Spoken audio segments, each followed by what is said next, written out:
Have you ever wondered what lurks in the hidden corners of the internet?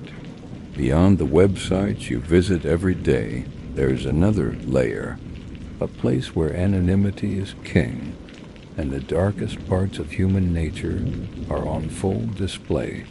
This is the dark web. Tonight, we're not just exploring the concept. We're diving headfirst into the abyss with a collection of true, terrifying stories from users right here in the USA. These aren't fictional tales. They are real experiences from people who ventured a little too far into the digital shadows and encountered things they'll never forget. So, turn down the lights and get ready. You're about to hear about unsettling encounters, disturbing websites, and mysteries that will make you question the safety of your own screen. If you're ready to explore the true terrifying side of the dark web, make sure you hit that like button, subscribe to the channel, and ring that notification bell so you don't miss what's coming next. You've been warned.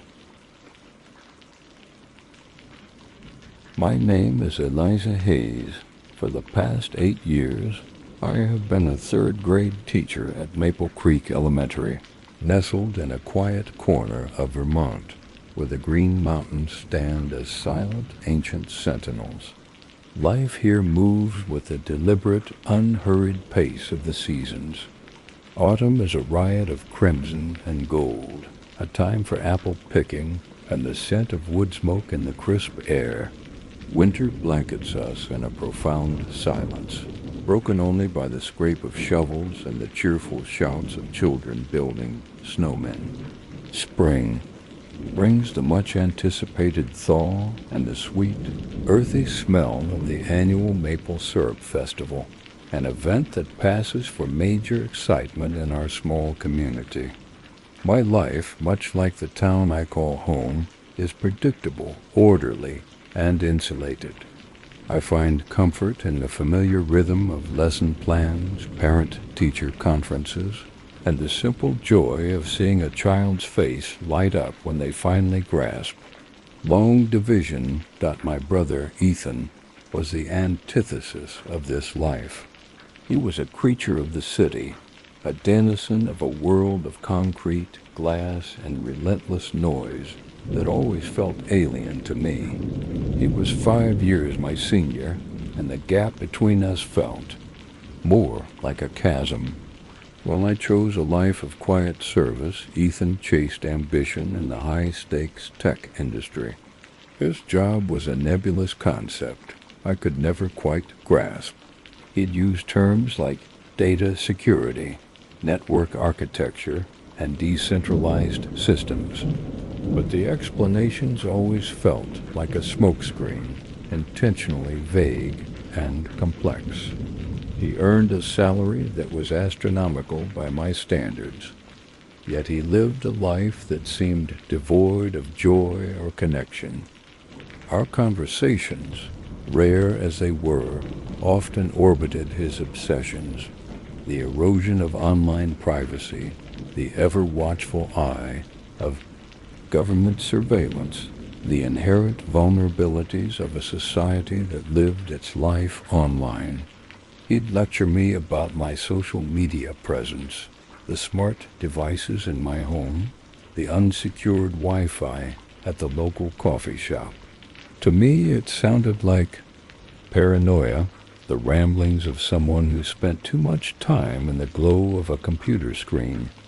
I loved him in the way you love family, a bond forged in shared childhood memories that had long since faded, but we were not close. We were strangers who shared a bloodline. So, when the call came last month, informing me that Ethan had died of a sudden catastrophic brain aneurysm at the age of 38, the grief was a strange and muted thing. It was the sadness of an ending, the sorrow of what could have been, but it lacked the sharp, visceral pain of true loss. It felt like hearing about the death of a distant, intriguing celebrity, not my own brother Dot as his only living relative. The grim task of managing his estate fell to me. His lawyer, a stern man in an impeccably tailored suit, spoke to me in clipped, professional tones, his sympathy feeling as manufactured as the polished mahogany of his desk.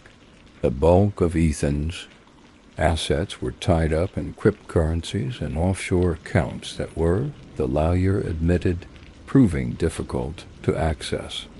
But his physical belongings were my responsibility. The following weekend, I drove the 4 hours to the city, the rolling green hills of Vermont, slowly giving way to the sprawling gray expanse of the metropolis. Ethan's apartment was on the 27th floor of a sleek and personal skyscraper. The door alone was a statement, bristling with 3 high-tech locks and a digital keypad. It took me a full minute of fumbling with the keys the lawyer had provided to get it open.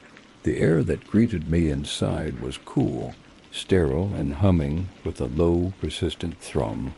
His apartment wasn't a home. It was a command center. Blackout curtains were drawn tight over the floor-to-ceiling windows, plunging the space into a perpetual twilight. There were no photographs on the walls, no books on the shelves, no personal mementos of any kind. The only decorations were framed blueprints of complex network diagrams. The source of the humming was a tall metal rack of servers tucked away. In a closet, its fans whirring rhythmically, linking with a constellation of green and amber lights. Strange, spidery antennas were affixed to the inside of the windows, their wires snaking along the baseboards to unseen destinations. Most of it was, to my eyes, incomprehensible junk. I spent a day sorting through clothes to be donated and kitchenware, to be sold, feeling more like an intruder than a grieving sister. The lawyer had been clear on one point, however. I was required to take possession of his personal laptop. He was very specific about it in his digital will, the lawyer had said. It was to go to you, and you alone. It was a beast of a machine, nothing like the sleek, lightweight laptop I used for schoolwork. It was a thick, heavy slab of black, unbranded metal, cool to the touch.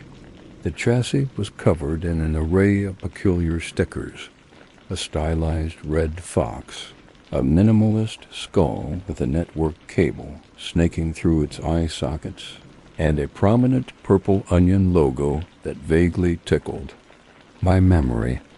It felt less like a computer and more like a piece of industrial equipment, dense and impenetrable.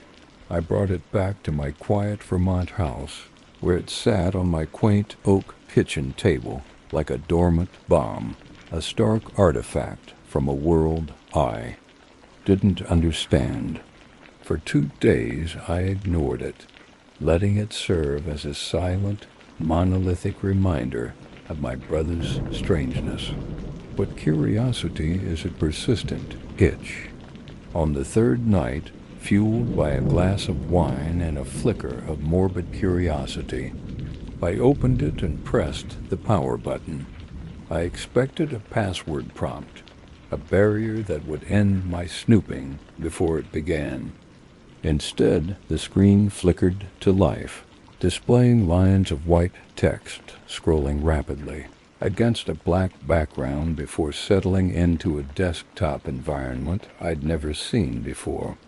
It was stark and minimalist, with a single dark gray toolbar. At the bottom, a browser I recognized from news reports, as Tor was already open, its onion logo matching the sticker on the lid. Alongside it were several open windows of what looked like encrypted chat programs, their interfaces cryptic and utilitarian. My breath hitched. This was his world, the one he spoke of in hushed, paranoid tones. I was looking at the digital heart of his secret life. I felt a wave of unease, a sense of profound trespass. My instinct was to slam the lid shut, to take the machine to the electronics recycling center and forget I had ever seen any of it. Before I could act on that impulse, a small notification chimed, a sharp digital sound that was jarring in the stillness of my house. In the corner of one of the chat windows, a new message popped up.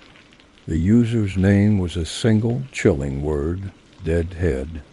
The name alone sent a cold dread seeping into my bones. My eyes scanned the message, the words seeming to float on the screen, disconnected from reality. Package secure, acknowledged receipt of payment, awaiting drop coordinates. My heart, which had been hammering against my ribs, felt like it stopped completely. I stared at the screen, reading the words again and again, my mind refusing to process their implication.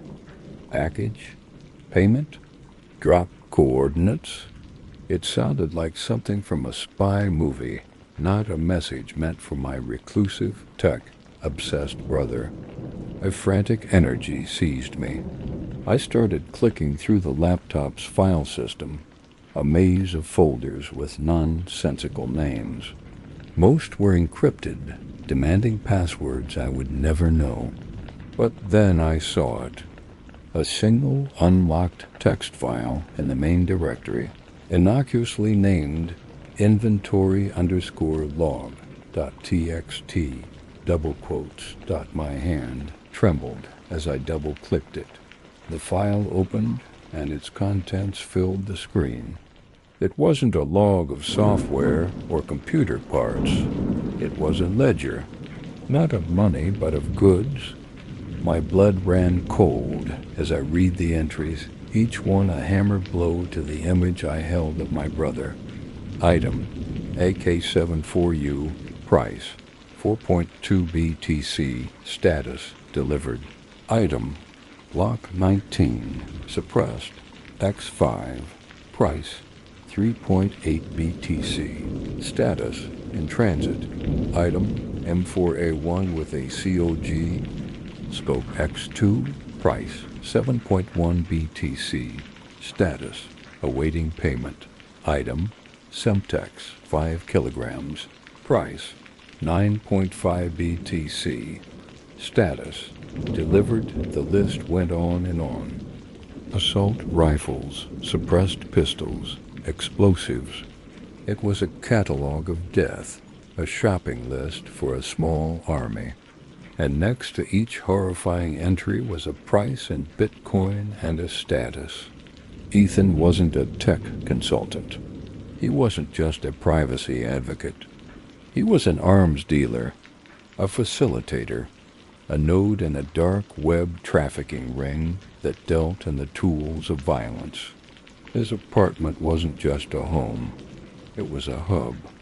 And this laptop humming quietly on my kitchen table was his connection to a dangerous, invisible world that had now somehow found me. The silence in my kitchen was absolute, yet a deafening roar filled my ears.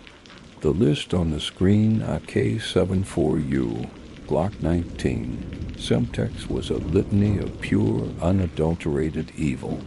It was an inventory from a nightmare, and it was sitting on my kitchen table next to a half-finished mug of chamomile tea.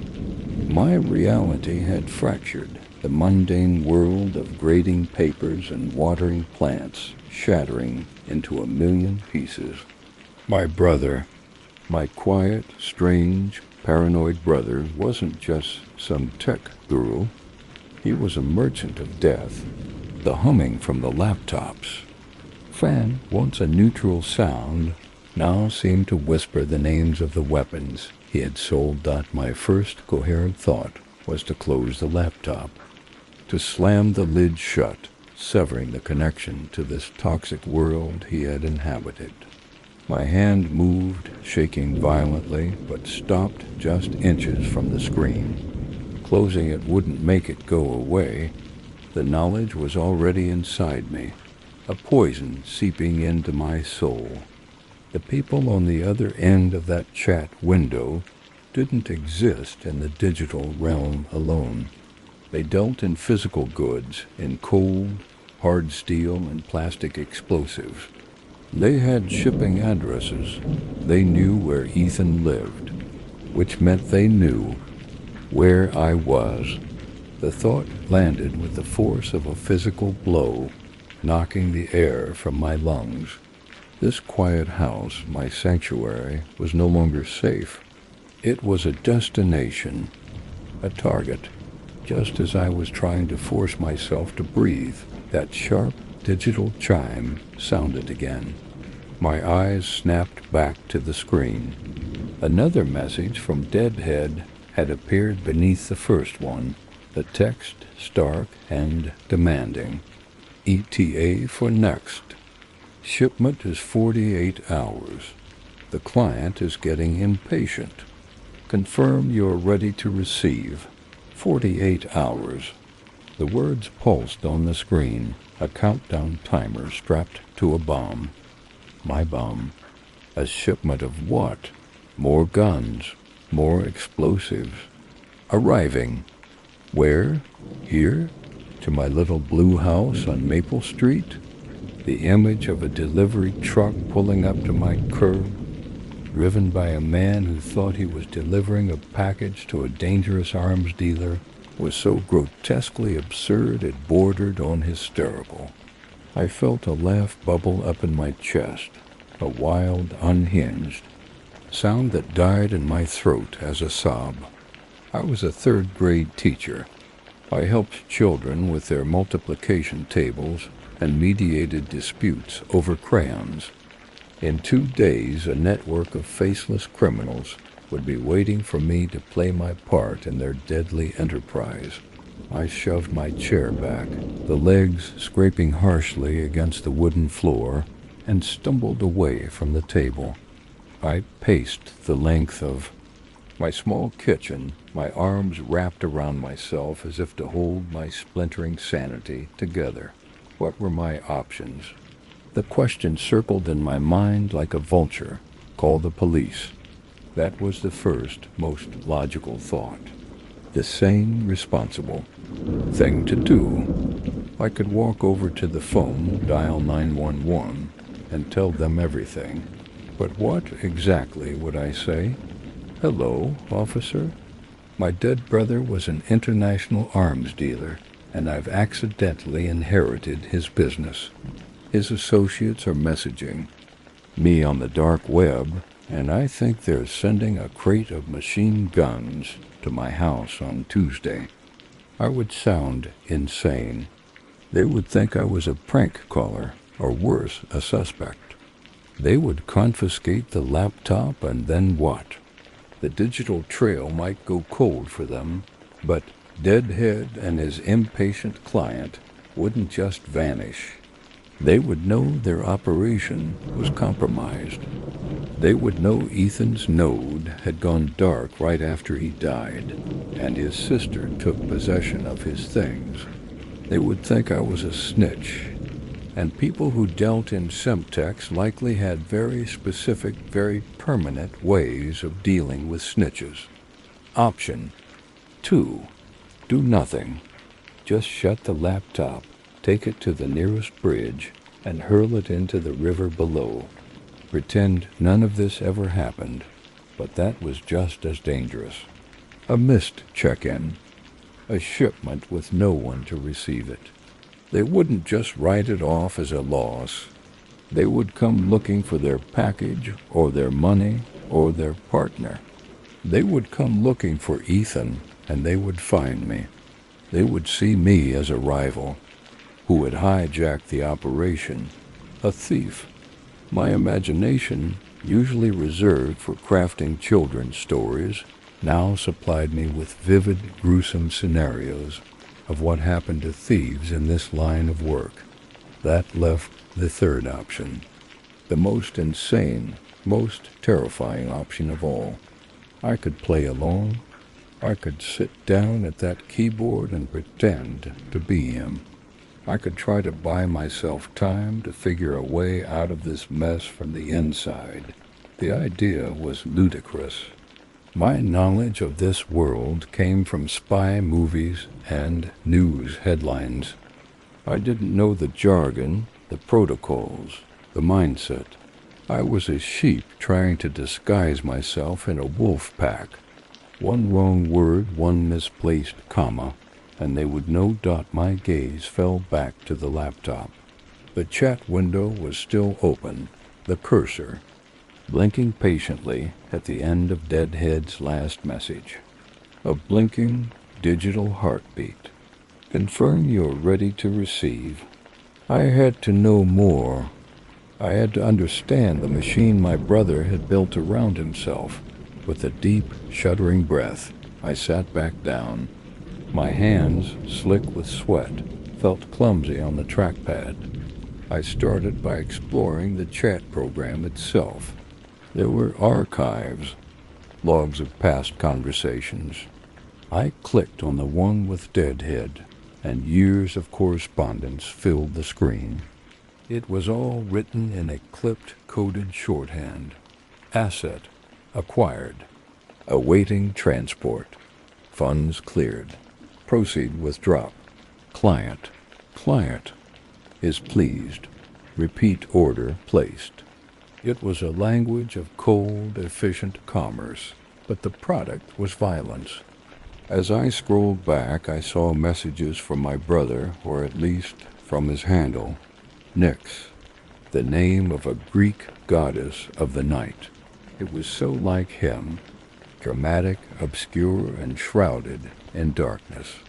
His messages were even more brief and paranoid than Deadhead's. Simple acknowledgments. Confirmed. Received. Proceeding. He was a ghost in his own machine.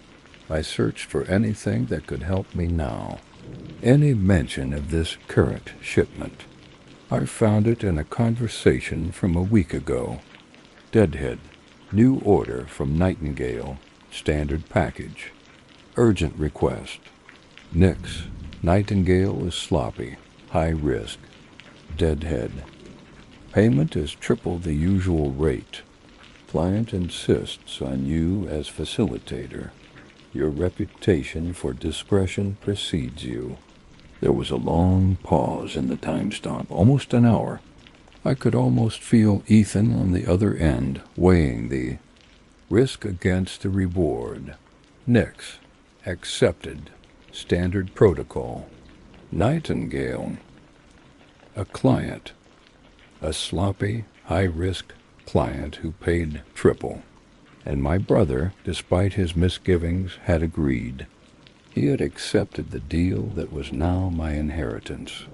I frantically searched for a file, a note, anything that explained the standard protocol. In a locked folder named Contingencies, I found a single encrypted text file. I tried the obvious. Passwords Ethan's birthday, our mother's name, Nyx, and failed. On a desperate whim, I typed the name of his childhood dog, a scruffy terrier he had adored. Socrates. The file decrypted. It wasn't a protocol. It was a letter. A letter to me. Eliza. It began, and the sight of my own name on that screen, in that context, made me gasp. If you are reading this, then the worst has happened.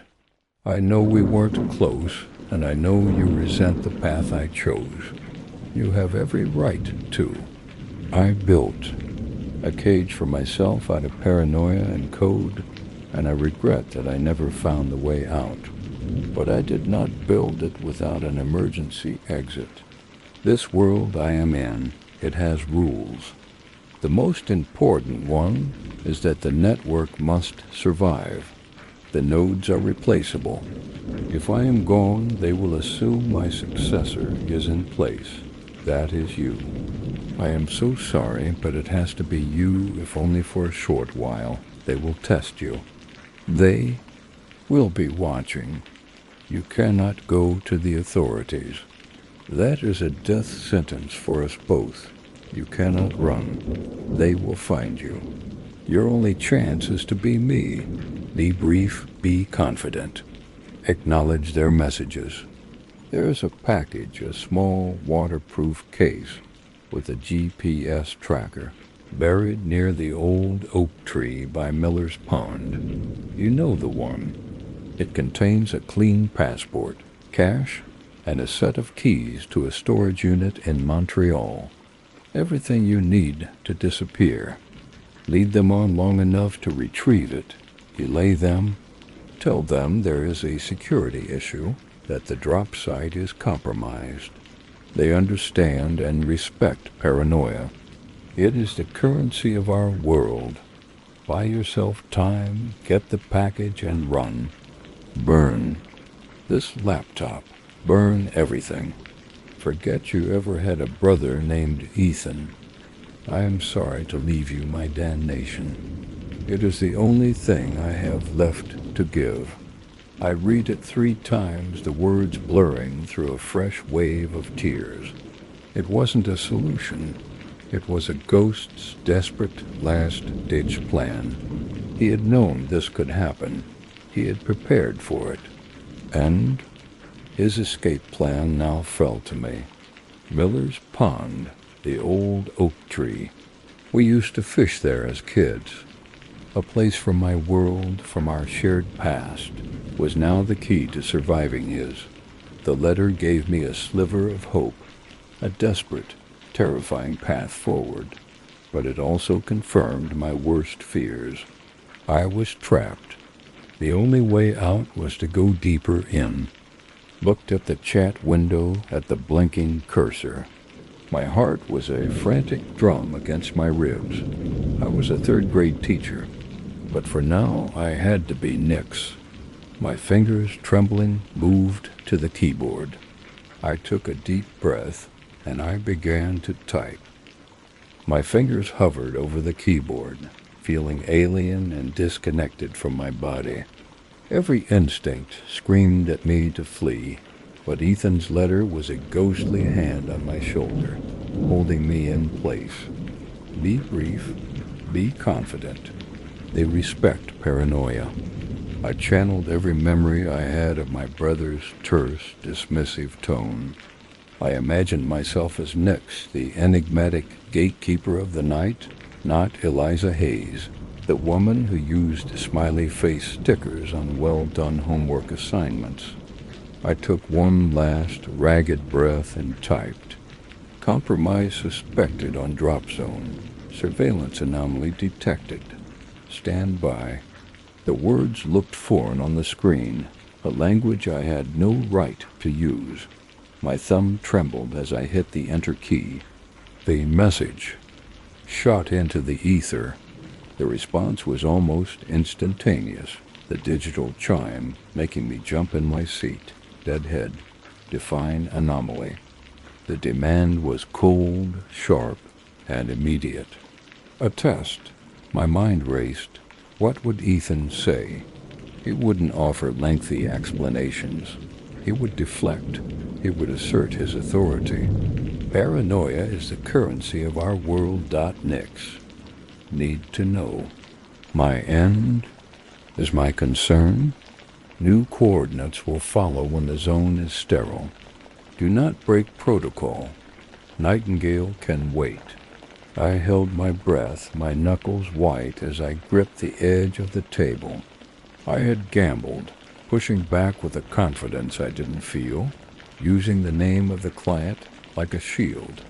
The seconds stretched into an eternity. I imagined a team of shadowy figures on the other side, analyzing my sentence structure, my timing, my choice of words. Finally, another chime. Deadhead. Acknowledged. You have 24 hours to secure the lane. Nightingale is not known for patience. Neither are we. 24 hours.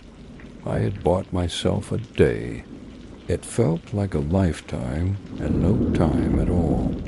I slammed the laptop shut, the click echoing the closing of a cell door. The immediate threat was delayed, but the countdown had begun. My next move had to be Miller's Pond. Sleep was impossible.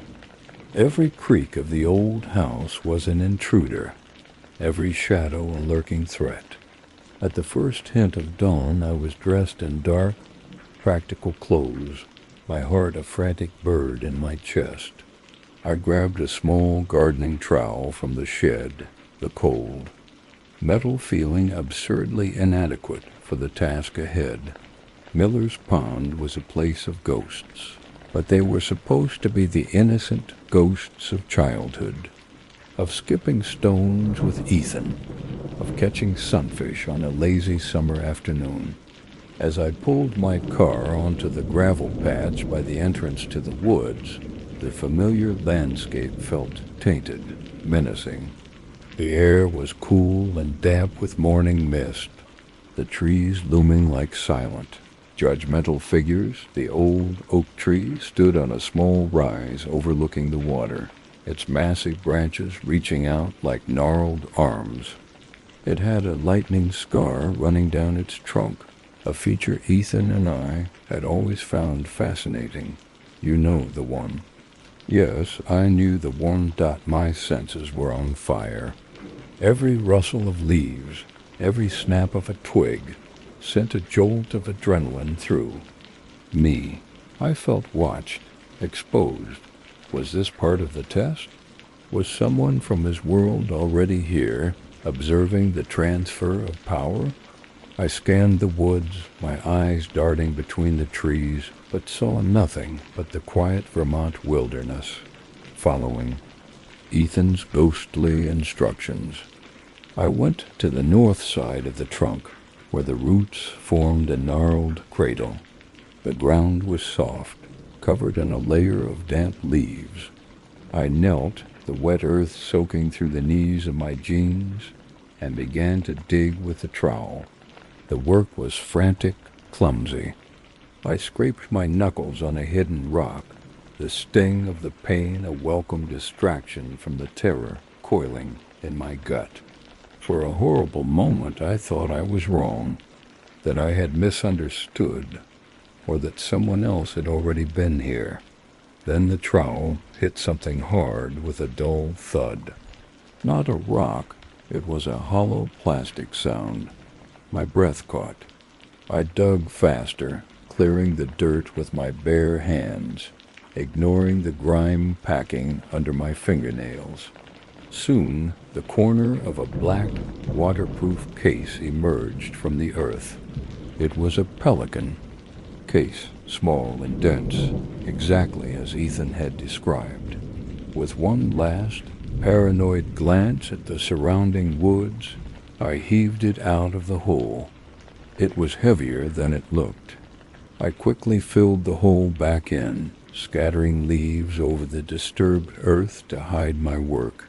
Clutching the case to my chest, I scrambled back to my car, my feet slipping on the damp ground. I didn't feel safe until the doors were locked and the engine was roaring to life, leaving Miller's Pond and its ghosts in my rearview mirror.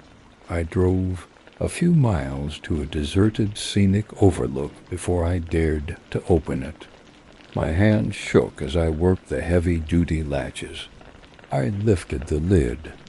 Inside, nestled in custom-cut foam, was Ethan's escape plan.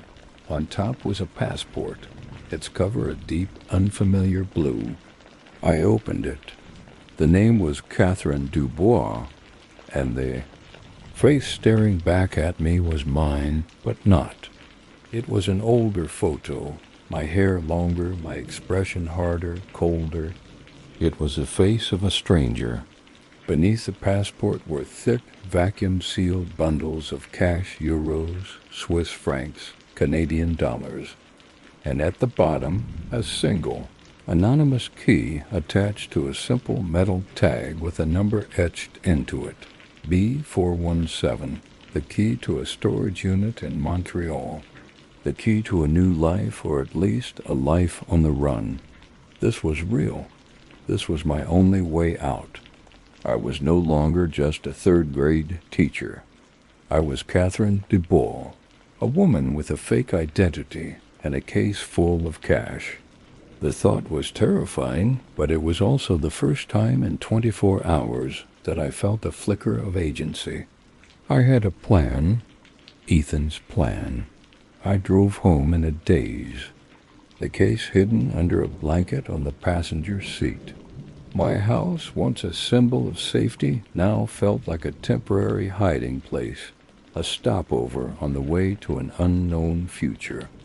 I walked in and immediately went to the kitchen, to the laptop. I had to know if there were any new messages. I opened the lid and the screen blinked to life.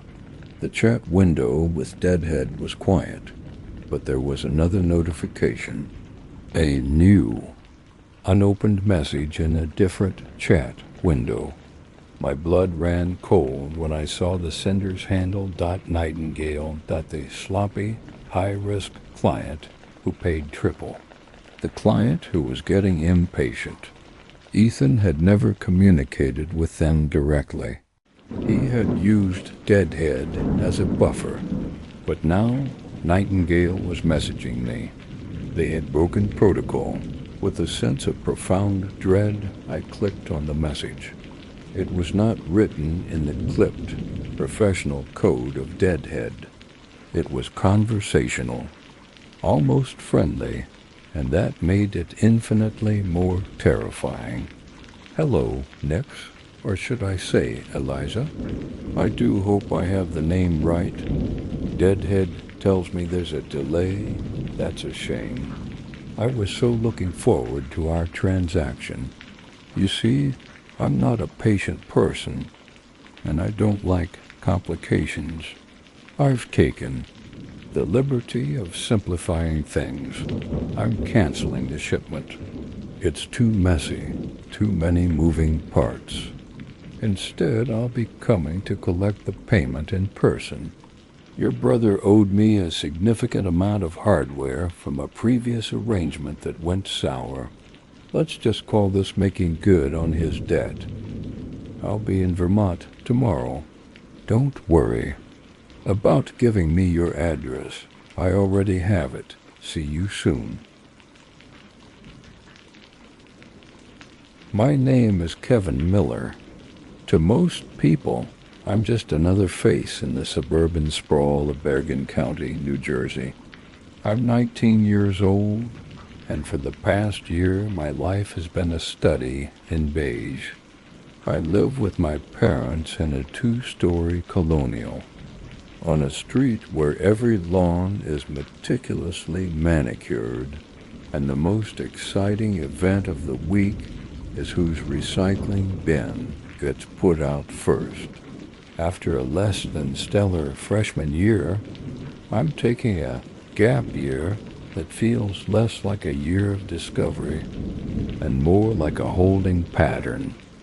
I'm enrolled in a couple of online classes at the local community college. Subjects I can't even remember half the time, and I work a part-time job stocking shelves at a big box electronics store.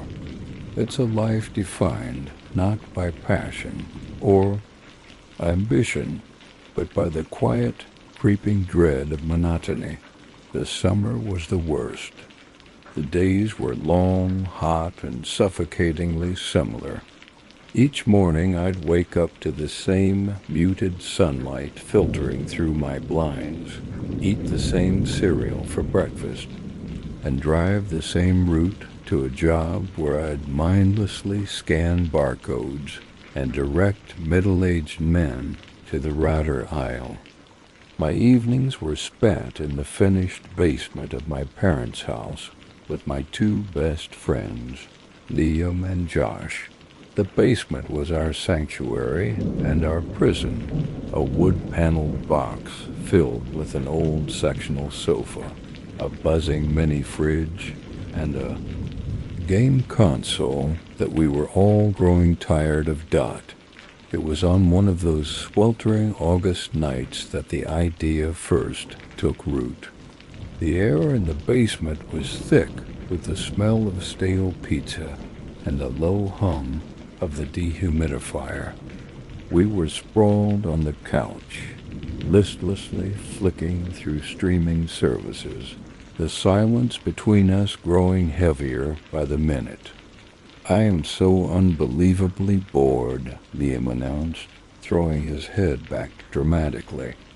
Liam was always the instigator, the one with a restless energy that chafed against the confines of our town. He was smarter than he let on, with a dangerous curiosity that often led us to the edge of trouble. "Tell me something I don't know," Josh mumbled, not looking up from his phone. Josh was the opposite, cautious, pragmatic, the group's reluctant anchor to common sense. "No, I mean like existentially bored," Liam clarified, sitting up. His eyes had a familiar glint, a look that preceded either a brilliant idea or catastrophic one. "We do the same thing every single day. There's no wise thrill, no risk. We're like living in a snow globe." He wasn't wrong. We were safe, comfortable, and slowly dying inside. I felt it too, a deep-seated ache for something, anything, to happen. "So what do you want to do? Go cow tipping?" I asked, my voice flat. "I'm thinking bigger," Liam said, leaning forward. "I was reading online about the dark web." Josh snorted. "Oh, here we go. You're not seriously thinking about that, are you? That's where you hire hitmen and buy, like, human kidneys." "It's not all like that," Liam insisted, his voice dropping to a conspiratorial whisper. "That's just the sensationalized crap. It's mostly just a marketplace, an anonymous Amazon. You can get anything there, anything you can think of." He looked from me to Josh, letting the idea hang in the air. I was intrigued, despite myself. The dark web was a modern myth, a digital boogeyman. It felt distant, unreal, something you heard about in podcasts or saw in bad hacker movies. The thought of actually accessing it felt like crossing a forbidden threshold. "What are you suggesting we get?" I asked, my heart starting to beat a little faster. "Nothing crazy," Liam said quickly, sensing he had me hooked. "Just an experiment. To see if we could get a few Xanax bars or something. People do it all the time. Just to chill out, have a different kind of night for once." The idea was both terrifying and intoxicating. It wasn't really about the pills. It was about the act itself. It was a secret, a challenge, a way to puncture the bubble of our predictable lives. It was a story we could tell ourselves, proof that we weren't just boring suburban kids. Josh was shaking his head. "This is a monumentally stupid idea. You're talking about buying federal narcotics and having them mailed to your house. What if you get scammed? What if it's the cops? It's all encrypted. It's all anonymous." "That's the whole point," Liam countered, pulling out his laptop. "And we'll be smart about it. We use a VPN, use the Tor browser, use Bitcoin. It's untraceable. As for getting caught, we're not ordering a brick of coke. We're ordering a few pills, Worst case, custom snags a tiny envelope and sends a warning letter. Big deal. His confidence was infectious. He made it sound so simple, so clinical. For the next hour, he walked us through it, showing us articles and forum posts. We huddled around the laptop, our faces illuminated by the screen, as he navigated to the Tor browser download page. The world outside with its chirping crickets and distant traffic seemed to fade away. We were adventurers charting a new, illicit territory. The process of scraping together the money was the first concrete step. $50. It wasn't much, but converting it to Bitcoin felt like a scene from a spy movie. We'd pooled cash from our wallets, and I used my debit card on a crypto exchange, my hands clammy as I clicked confirm. The transaction felt heavy, with significance. There was no going back now. Finding a marketplace was easier than I expected. It was called the Agra, and it looked surprisingly professional, if a bit dated. Categories lined the side: drugs, hacking, counterfeits. Under the benzos subcategory, we found dozens of vendors. Most had thousands of reviews, star ratings, and detailed shipping policies. They were the established players, but their prices were higher than Liam found it. PillHub Express. The vendor page was slick, modern, and clean. It had a minimalist logo and a professional-looking banner. It was new, with 0 sales and 0 reviews. "Dude, no way," Josh said immediately. "That's a scam waiting to happen." "Or a cop." "Or," Liam argued, "it's a new vendor trying to build a reputation. Look at the price. 10-pill sample pack for a fraction of what the big guys are charging. They're trying to get their first reviews." It's a loss leader. His logic was seductive. We were broke kids looking for a cheap thrill, and this was the cheapest option. The professional design of the page was reassuring. It didn't look like a shady, fly-by-night operation. It looked like a startup. Against Josh's protests and my own better judgment, we agreed. The allure of a bargain was too strong to resist. The final and most idiotic decision was the address. We debated using a vacant house or a P.O. box, but the vendor's page explicitly stated they only shipped to residential addresses to avoid suspicion. "Who's going to be suspicious of a small envelope?" Liam had asked. "It'll look like any other piece of mail." So, with a deep breath and a profound sense of impending doom, I typed my own address into the encrypted order form. My name, my street, my house. We hit place order. For a moment, we were silent, staring at the confirmation screen. Then a nervous energy filled the room. We laughed, high-fived, and cracked open a few more beers, a giddy sense of accomplishment. Washing over us, we had done it. We had dipped our toes into the abyss and come out unscathed. The giddiness lasted about 12 hours. The next day, the paranoia began to set in. The estimated delivery time was 5 to 7 business days. Every day that passed felt like a year. I started seeing unmarked vans on my street. Every time the mail truck rumbled to a stop, my stomach would clench. I'd rehearse what I would say if my mom or dad asked about a package. I'd obsessively check the news for stories about local drug busts. After a week, the panic really started to escalate.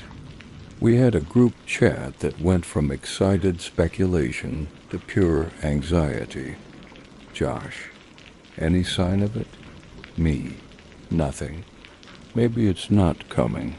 Liam, be patient. International shipping takes time. Josh, or it was intercepted and the feds are building a case against us right now. That was the dominant theory. We were already caught. The package was sitting in some evidence locker, and a team of federal agents was just waiting for the right moment to bust down my door for ordering a handful of pills. The SWAT team would storm in during dinner, tackling my dad while he was trying to eat his meatloaf. The initial thrill was gone, replaced by a cold, persistent fear. After 2 weeks, the delivery window had long since passed. We wrote off the $50 and tried to forget the entire moronic episode ever happened. We agreed it was a failed experiment, a close call, and a lesson learned. We were lucky. We'd either been scammed or the package was lost. Either way, we were in the clear dot, and then the box arrived. It was a Tuesday afternoon, gray and overcast, the kind of day that already felt defeated. I was in the kitchen, staring into the refrigerator for the 5th time when the doorbell rang. My mom, who was in the living room watching a home renovation show, called out, "Kevin, can you get that?" My heart did a familiar, sickening lurch. For 3 weeks, the sound of the doorbell had been a trigger, but by now the fear had dulled to a low-grade, chronic anxiety. I had convinced myself we were in the clear. I walked to the front door, my footsteps heavy on the hardwood floor.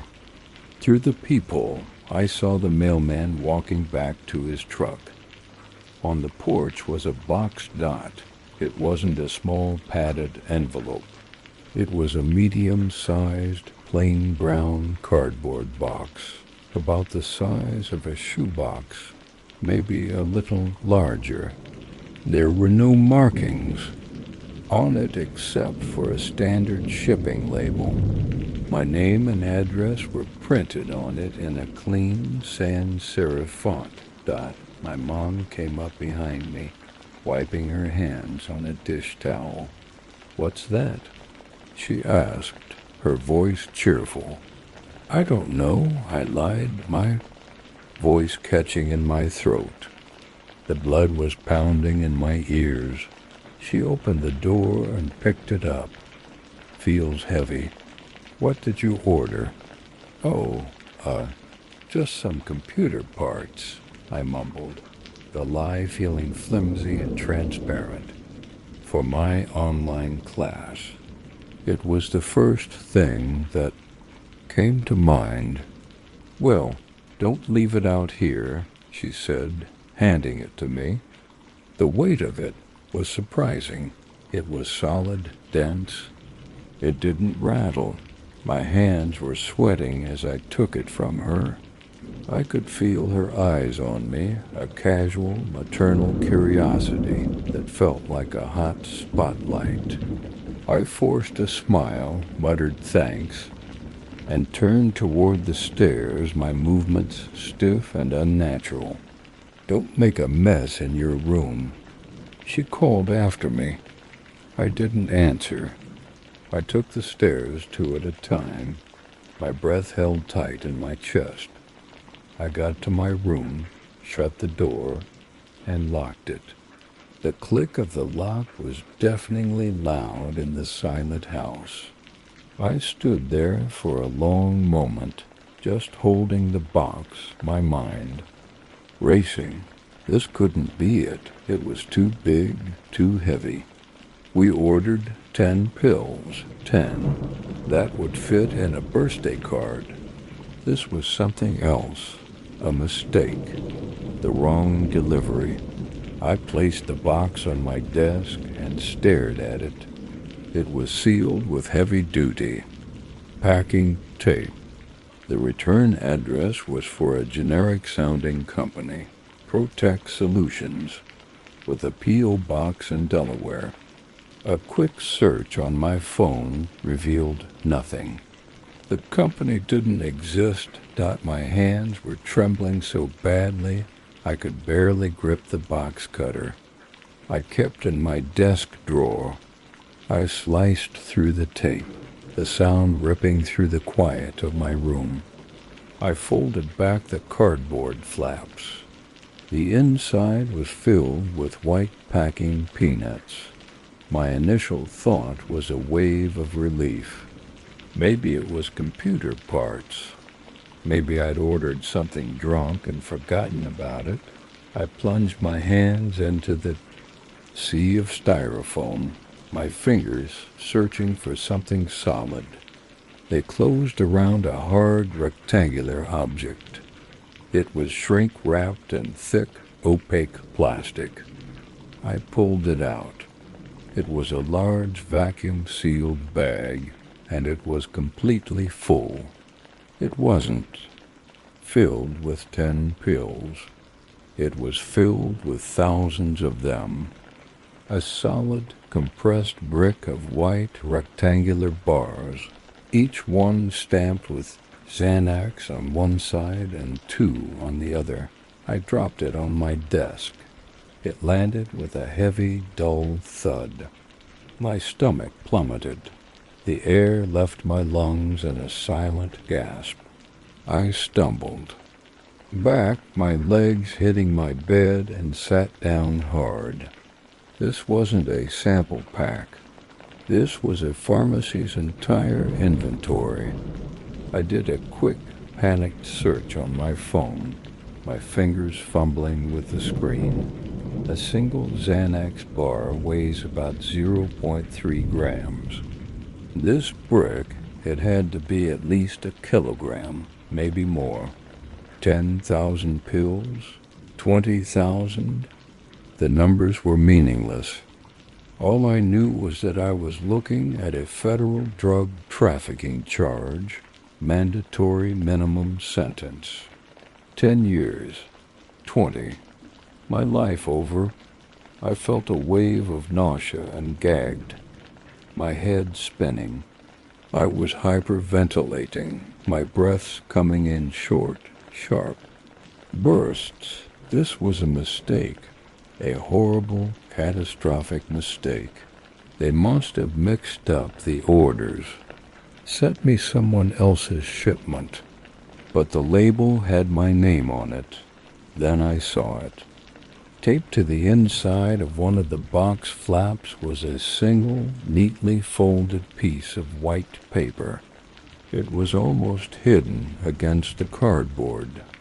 With a sense of dread so profound it felt like I was moving underwater, I reached into the box and peeled it off the tape. My hand shook so violently that I almost dropped it. I unfolded it. It wasn't an invoice. It was a note printed in a clean, cold corporate font, like something you'd get from a bank.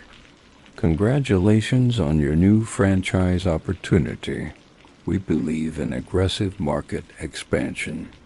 Your first territory is Bergen County. We have provided you with initial inventory to establish a presence.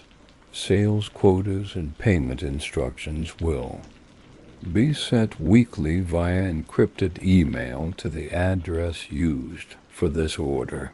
Failure to comply will be addressed. We know where you live. Welcome to the team. I read it once, then twice. The words swam before my eyes. refusing to make sense. Franchise opportunity? Territory? Sales quotas? It sounded like a corporate memo for a fast food chain. But the last 2 lines hit me like a physical blow. Failure to comply will be addressed. We know where you live. The pieces clicked into place with a horrifying, sickening clarity. This wasn't a sale. It was a recruitment, a forced conscription. The vendor, Pill Hub Express, wasn't a small-time dealer trying to build a reputation. They were a sophisticated, organized operation. The low price, the slick page, the 0 reviews, it was all bait. A trap designed to ensnare idiots like me. They send you an amount so massive, so undeniably illegal, that you're instantly trapped. You can't flush it. It would take days and clog every pipe in the house. You can't just throw it away. What if someone finds it? You can't go to the police. You'd be confessing to ordering drugs off the dark web and taking possession of a quantity that screams intent to distribute. You are stuck. You have 2 options.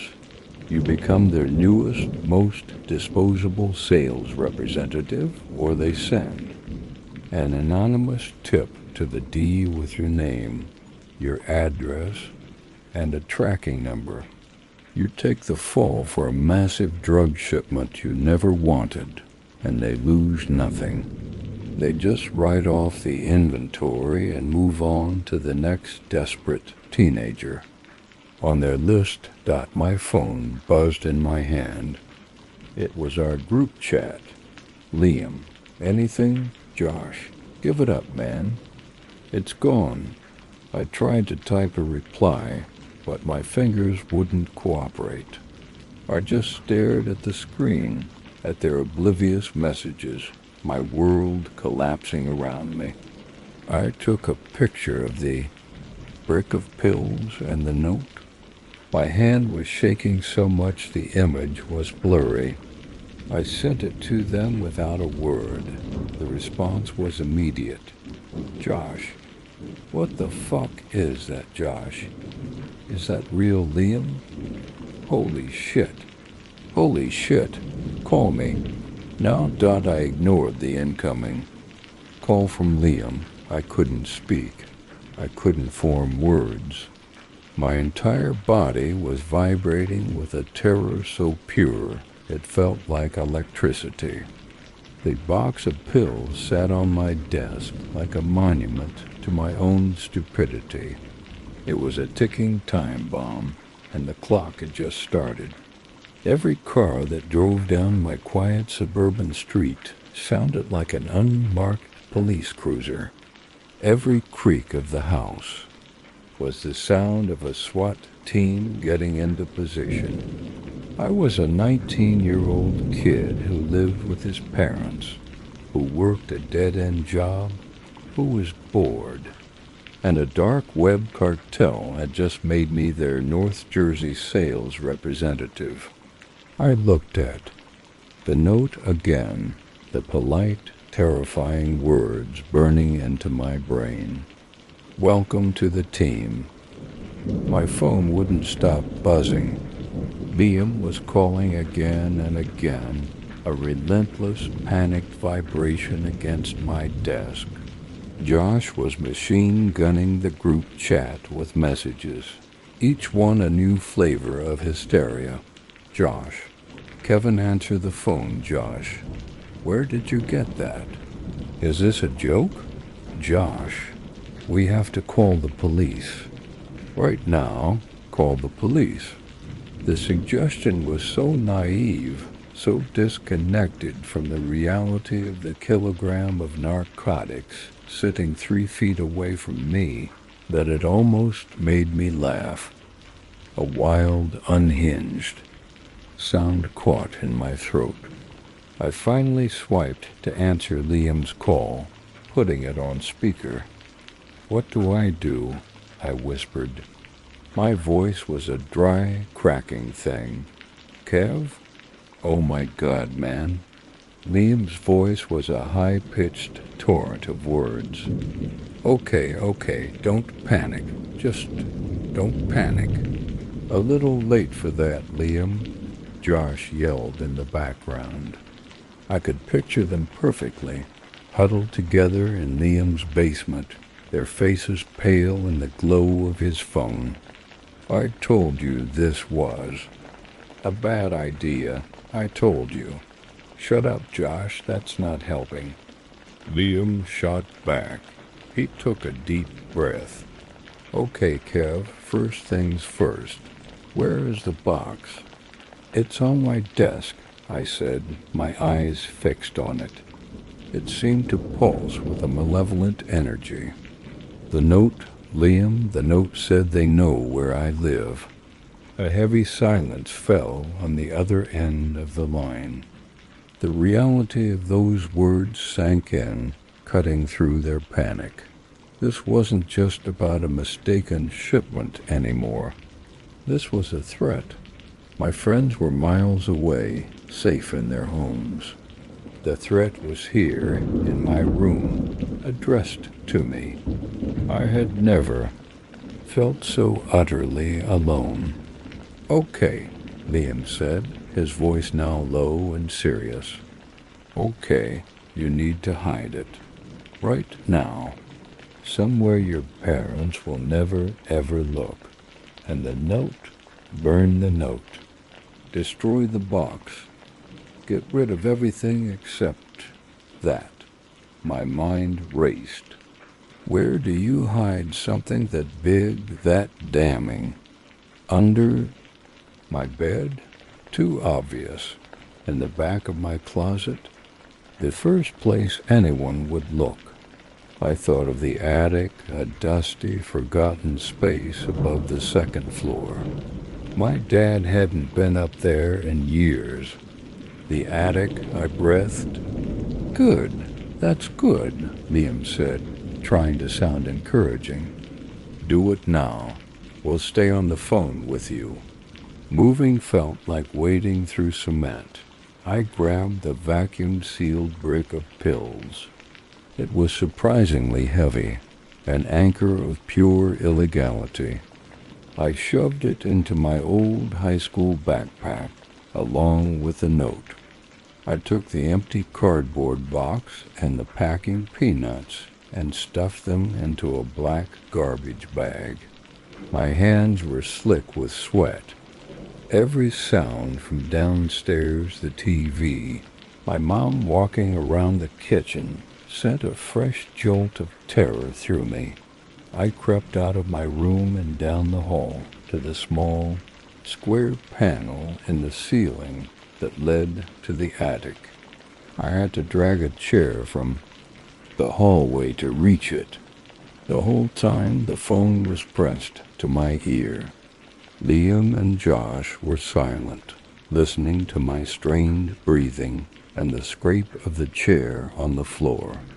I pushed the panel open, releasing a cascade of dust and the smell of old wood and insulation.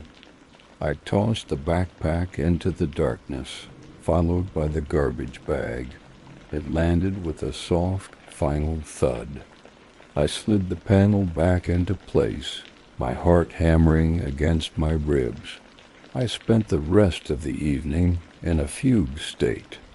I went downstairs for dinner and sat with my parents, pushing food around my plate. They talked about their day, about a problem with the dishwasher, about a neighbor's new car. It was all so painfully, beautifully normal. I nodded and mumbled responses, but their voices sounded like they were coming from the other side of a thick wall of glass. I could feel the weight of the package above me, pressing down on the entire house, on my entire life. I was an imposter at my own dinner table, a criminal hiding in plain sight. sleep was impossible.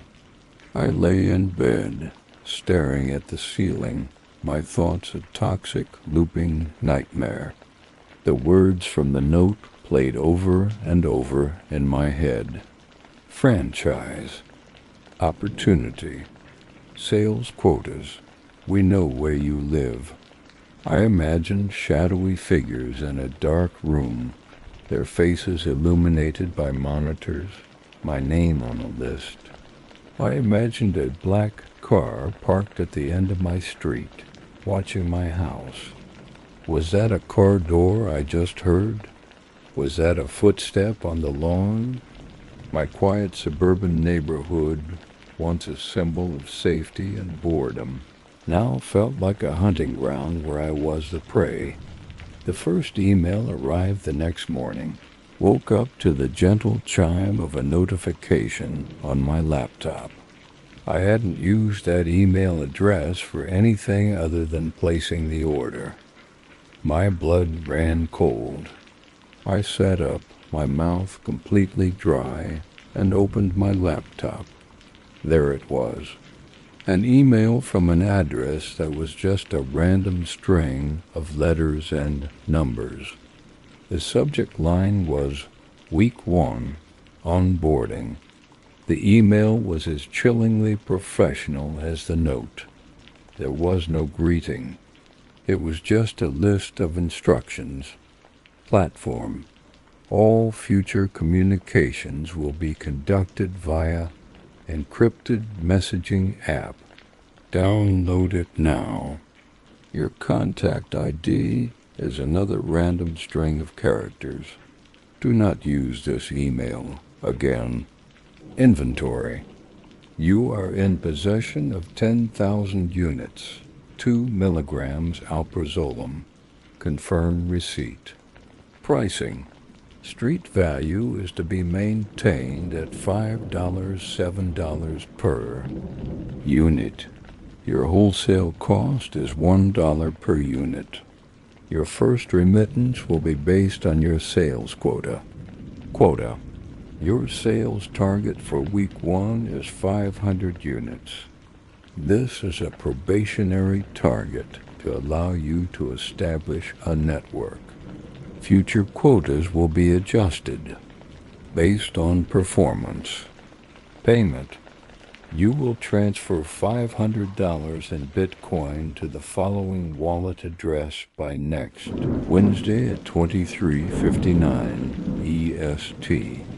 Failure to meet quota or deadline will result in penalties. The email ended with a single terrifying line. We are confident you will be a valuable asset to our expansion efforts. Welcome to the team. I stared at the screen, my vision blurring. 500 units. 500 pills in 1 week. I had to sell 500 pills. I didn't know anyone who did drugs, let alone $500 worth. I was a kid who stocked shelves at an electronics store. I didn't have a network. My network was Liam, Josh, and the guy who runs the local comic book shop. The demand was impossible, and it was designed to be. They didn't care if I succeeded. If I failed, they'd just make an example out of me. They'd send the anonymous tip. I'd get arrested with a mountain of evidence, and the news would report on another suburban kid caught up in the drug trade. It would serve as a warning to anyone else they had recruited. The box of pills in my attic was no longer just a ticking time bomb. It was a gun to my head, and a faceless organization on the other side of the world had its finger on the trigger. Every car that drove by my house, every knock on the door was no longer just a source of paranoia. It was a potential customer, a potential threat, or the beginning of the end. My small, stupid mistake born of boredom on a hot summer night, had ended my life. A new one was just beginning, and it was a nightmare from which there was no waking up. I had 1 week to become a drug dealer, or my life was over. Asterisk, my name is Marcus Thorne. In the sprawling, rain-slicked metropolis of Seattle, I am what you might call a digital ghostbuster. By trade, I am a senior network security architect, a title that sounds far more impressive than the reality of my day-to-day. In simple terms, corporations with secrets, and they all have secrets, hire me to build impenetrable digital fortresses around their data. I design the walls, I lay the traps, and I hunt the phantoms that slip through the cracks. Of lesser systems, I thrive on the intellectual combat of it all, pitting my mind against the faceless, nameless adversaries who lurk in the shadowed corners of the internet, the ones who trade in zero-day exploits and stolen identities. I have seen the damage they can do, the lives they can dismantle with a few elegant lines of code. This professional paranoia, this constant state of digital vigilance, naturally bled into my personal life. My own home network was not merely a system. It was my masterpiece, a testament to my craft. It was a fortress built not of stone and mortar, but of layered firewalls, military-grade encryption, and bespoke protocols I had written myself. Every device, from our laptops to our smart television, was routed through a central server I kept in a small, climate-controlled room in our basement. This server was my digital sanctum, the heart of my domain.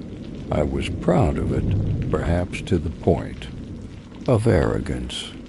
In a world of vulnerabilities, I had created a pocket of absolute security for my family, for my wife, Anna, whose laughter was the soundtrack of my life, and for our 3-year-old daughter, Lily, whose future I was determined to protect from the world's encroaching darkness.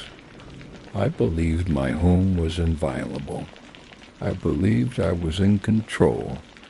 That arrogance was my first and most critical mistake. It was a Saturday night in late October, the kind of evening where a damp chill seeps into the bones and the wind whispers against the window panes. Anna was asleep upstairs, and I had just finished checking on Lily, her small form a peaceful lump under a mountain of blankets, her favorite stuffed bear standing guard on the pillow beside her. This was my time. The house was silent save for the rhythmic hum of the server rack from the basement, a sound I found deeply comforting. It was the sound of safety. I descended the stairs, a cup of coffee in hand, to perform my monthly deep diagnostic. It was a ritual, a meticulous audit of my own creation. I scanned for hardware decay, checked data integrity, and ran penetration tests against my own defenses. It was usually a mundane affair, a simple confirmation that all was as it should be. For the first 3 hours, it was exactly that. The system reported perfect health. The firewalls were unbreached. The encryption keys were secure. Everything was nominal dot, and then I saw it dot. It wasn't a blaring alarm or a flashing red warning. It was far more subtle and therefore far more unnerving. A single checksum error on a tertiary storage drive, To a casual observer, it would look like a minor, insignificant glitch, a bit of data that had degraded over time, a common occurrence known as bit rot. But my system was designed to be redundant. It had triple-layered error correction. A checksum error of this nature was, in my world, a statistical impossibility. It was a single perfectly sour note in an otherwise flawless symphony. My heart began a low, heavy drumbeat against my ribs. My first thought, conditioned by years of professional experience, was malware. Not the common sort, but something new, something sophisticated and insidious, designed to hide in plain sight.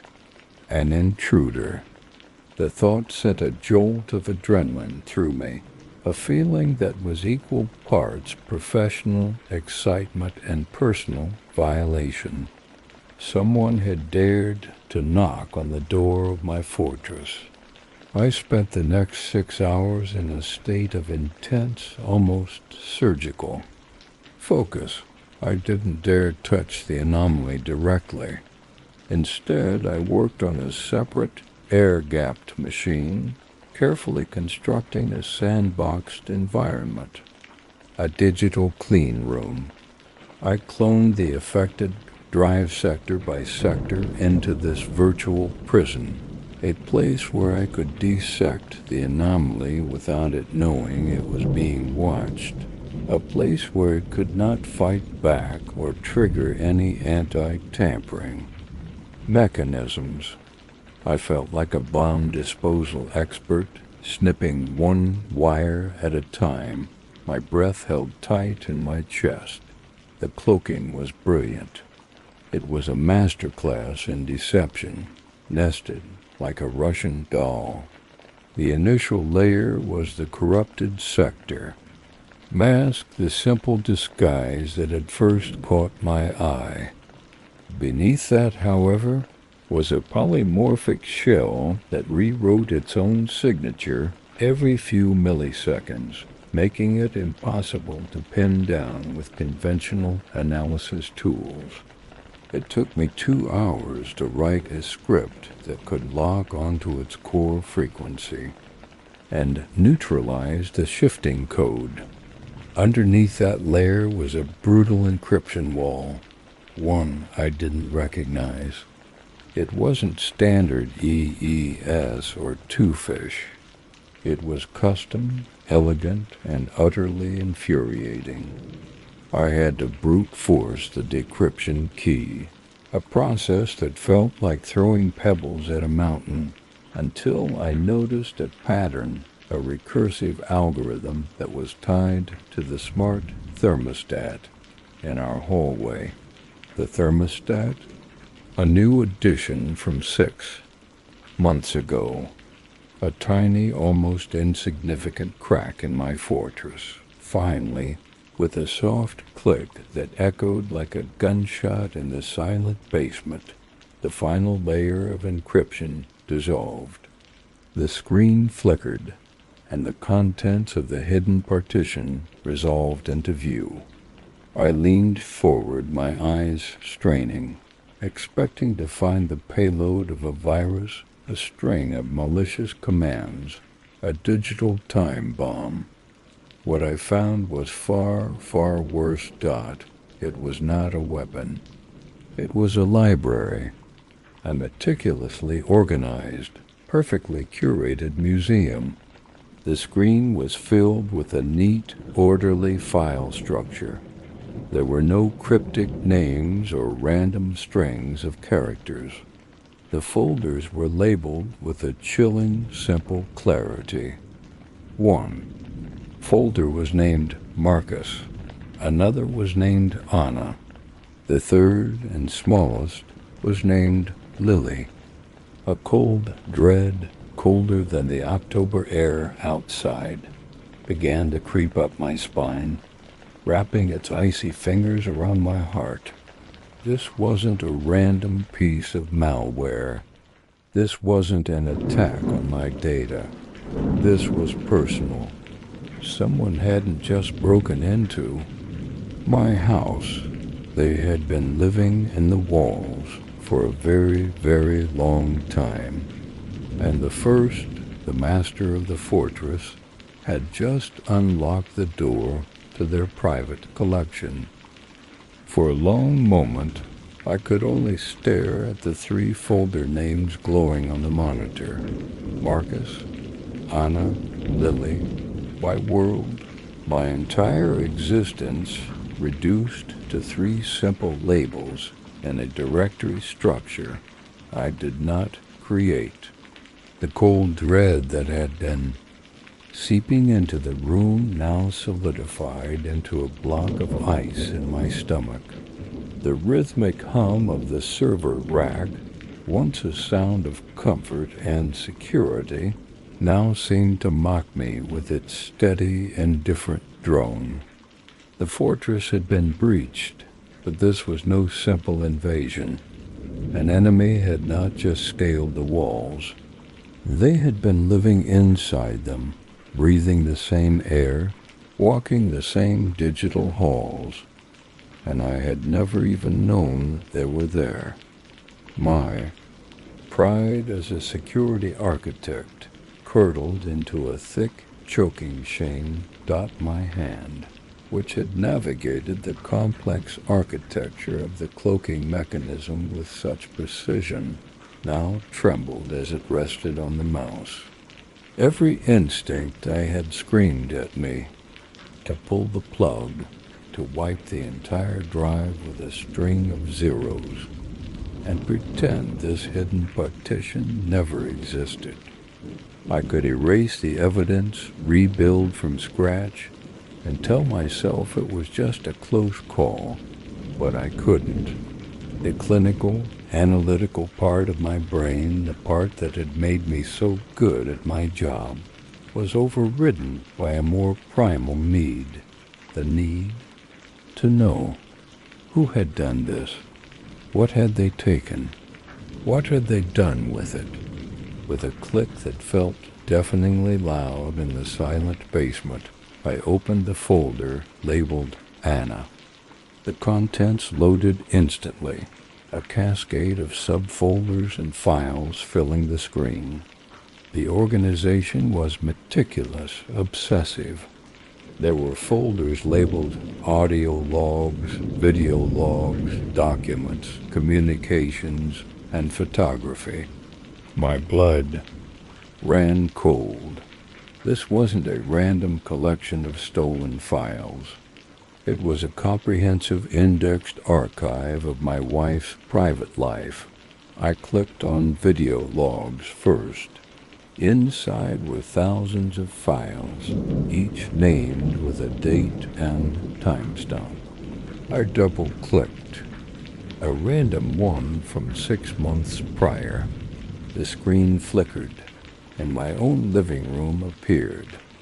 The video was grainy, shot from the low angle of our smart TV's integrated webcam, a device I had personally firewalled. The timestamp on the video corresponded to an evening I was away on business. I watched, my breath caught in my throat, as Anna curled up on the sofa, a book in her lap, a sad, thoughtful expression on her face.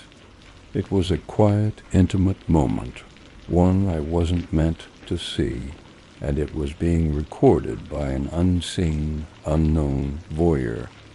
I felt a surge of nauseating, helpless rage. I clicked on another file and another. Anna doing yoga in the morning. Anna laughing during a video call with her sister. Anna crying after an argument we'd had. Hours upon hours of her life, stolen, and stored away like specimens in a jar. Shaking, I backed out and navigated to the audio logs. It was even worse. The intruder had used the vulnerability in the thermostat. to install a packet sniffer on the network, capturing the data streams from our phones. I found recordings of every call Anna had made or received over our Wi-Fi, conversations with her mother, her friends, her doctor, the raw, unfiltered fabric of her life captured and cataloged. But the intruder was not just a passive collector. They were, as I would soon learn, an artist of the grotesque. I found a folder within photography labeled Family Photos, revised. My heart hammered against my ribs. I recognized the file names from our vacation to the Oregon coast 2 summers ago. I opened the first image. It was a photo of Anna and me standing on a cliff overlooking the ocean, the wind whipping her hair across her face. At first glance it was perfect, but then my eyes adjusted. My face in the photograph had been subtly, horrifically warped. My eyes were just a fraction too wide, the pupils unnaturally dilated. My smile was stretched into a grotesque, painful-looking grin that didn't reach my vacant eyes. It was me, but it wasn't. It was a monstrous parody, a digital skinwalker wearing my face. I clicked through the rest of the album. In every photo, my features were twisted in the same nightmarish way, turning cherished memories into scenes from a horror story dot. My hands were slick with sweat. I felt a desperate, clawing need to stop, to shut it down and run upstairs, to make sure my family was real, that they hadn't been replaced by these awful doppelgangers. But I couldn't. I had to see the rest. I had to know the full extent of the violation. I navigated to a folder named Bedtime Stories. Inside were dozens of audio files. I recognized the naming convention. They were the nights Anna had sung to Lily to get her to sleep. I clicked on one, Lily's Lullaby. Anna's beautiful, clear voice filled my headphones, singing a song she had made up for our daughter. It was a melody I knew by heart. But underneath, her voice, almost too faint to perceive, was something else, a low, discordant hum. I isolated the audio track in my analysis software and amplified the secondary frequency. The sound that came out was a sickening atonal drone, a carefully engineered frequency designed to create a sense of unease and anxiety. This monster had taken one of the most beautiful, pure expressions of a mother's love and remixed it with a sound from a nightmare, piping it into my daughter's room while she slept. That was the final straw.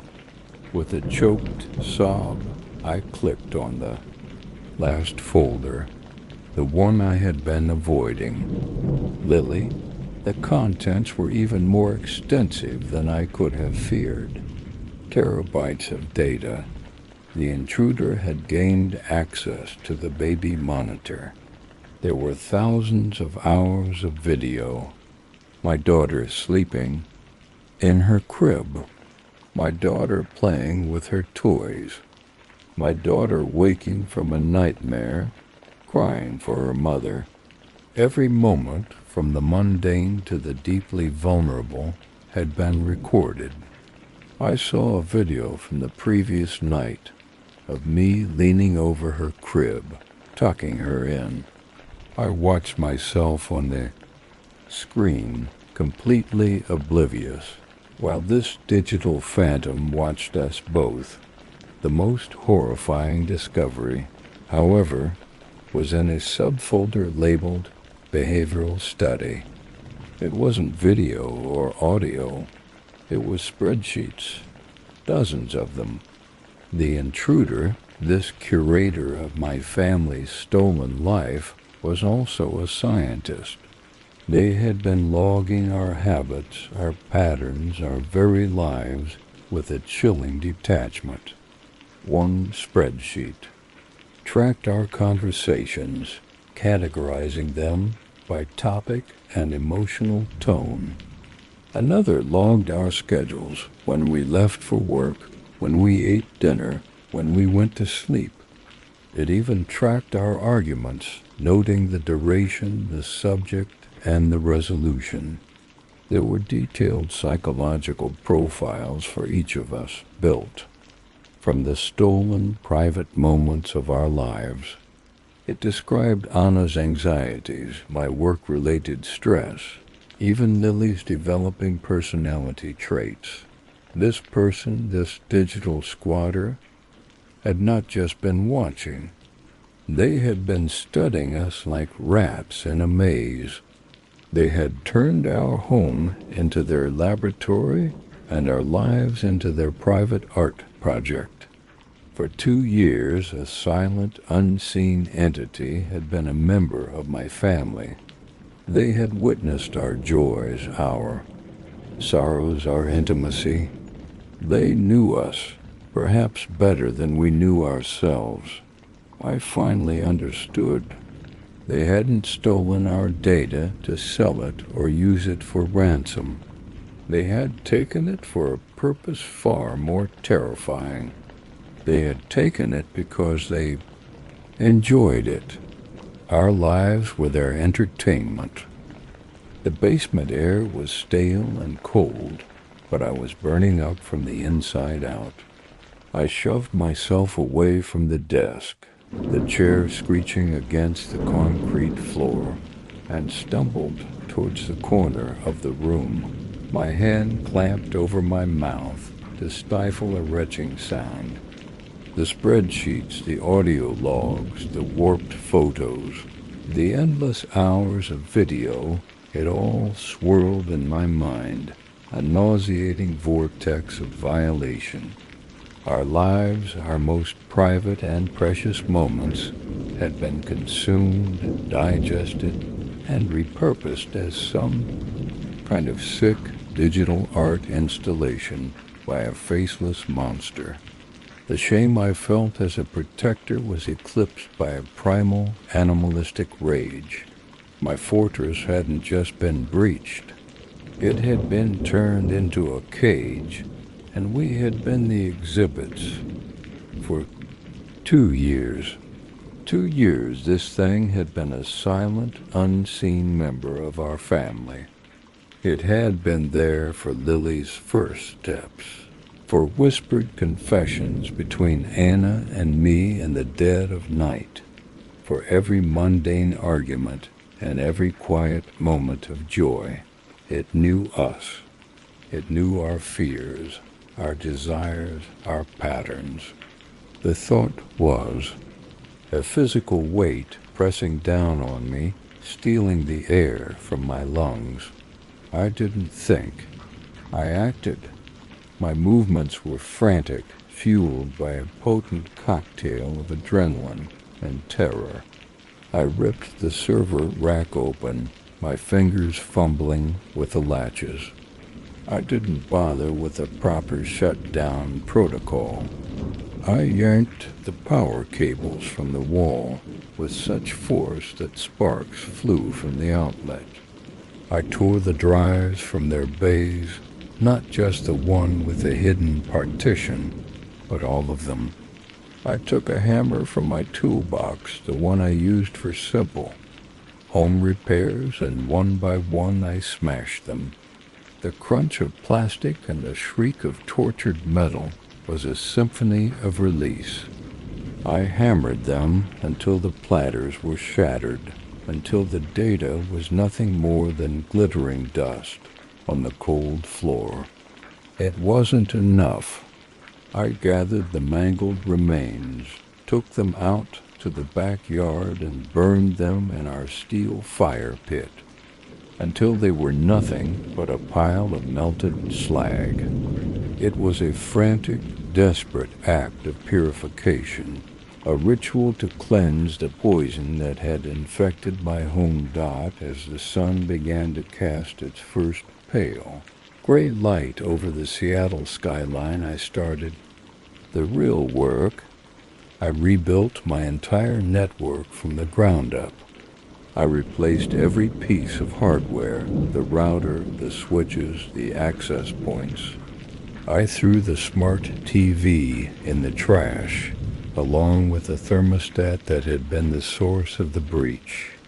I installed new enterprise-grade firewalls with physical hardware keys.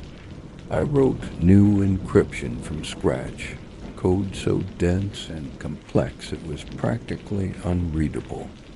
I worked for 48 hours straight, fueled by black coffee and a burning, obsessive need to make my home safe again, to rebuild the walls higher and thicker than before. Throughout it all, I had to wear a mask of normalcy for Anna. She asked why I was tearing apart the network. I told her we'd been hit by a sophisticated new ransomware virus, a random attack that had corrupted our backups. It was a plausible lie, one that explained my frantic energy and the need for a complete system overhaul. How could I possibly tell her the truth?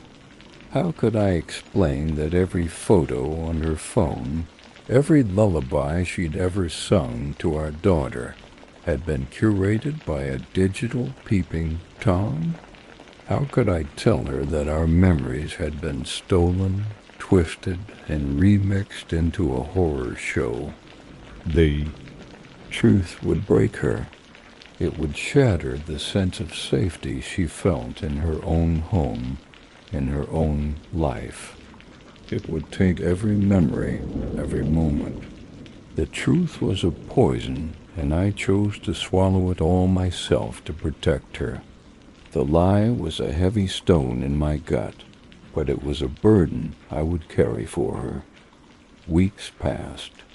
The new network was a digital Fort Knox. I ran diagnostics hourly.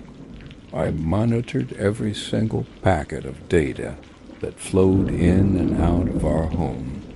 On the surface, life returned to normal. We ate dinner together. I read Lily bedtime stories. Anna and I talked about our days. But for me, nothing was normal. The ghost of the curator was everywhere. I'd see a flicker of light on the new, dumb baby monitor, and my heart would seize in my chest, a cold sweat breaking out on my skin. I'd hear a faint click or a bit of static on a phone call, and I would be convinced they were listening, my paranoia screaming that they had found a new way in. I started watching Anna, watching Lily, with a new, desperate intensity, as if searching for some sign that they had been altered, that the psychological violation had left some visible scar that only I could see. The house no longer felt like a sanctuary. It felt like a stage, and the audience could still be watching. I had gotten them out of my server, but I couldn't get them out of my head. They had taken more than our data. They had taken our past and made it their own. They had taken our sense of safety and replaced it with a permanent, lingering dread. I thought that was the end of it. I thought the haunting would be confined to the prison of my own mind. I was wrong. Last night, I was archiving some of my old work files onto a fresh external drive when my new hypersensitive security software flagged an anomaly. It wasn't on my network. It was embedded in the firmware of the brand new top-of-the-line hard drive I had just bought from a sealed box. My blood turned to ice. It was a message. Not a virus, not an exploit, just a single, tiny, hidden text file.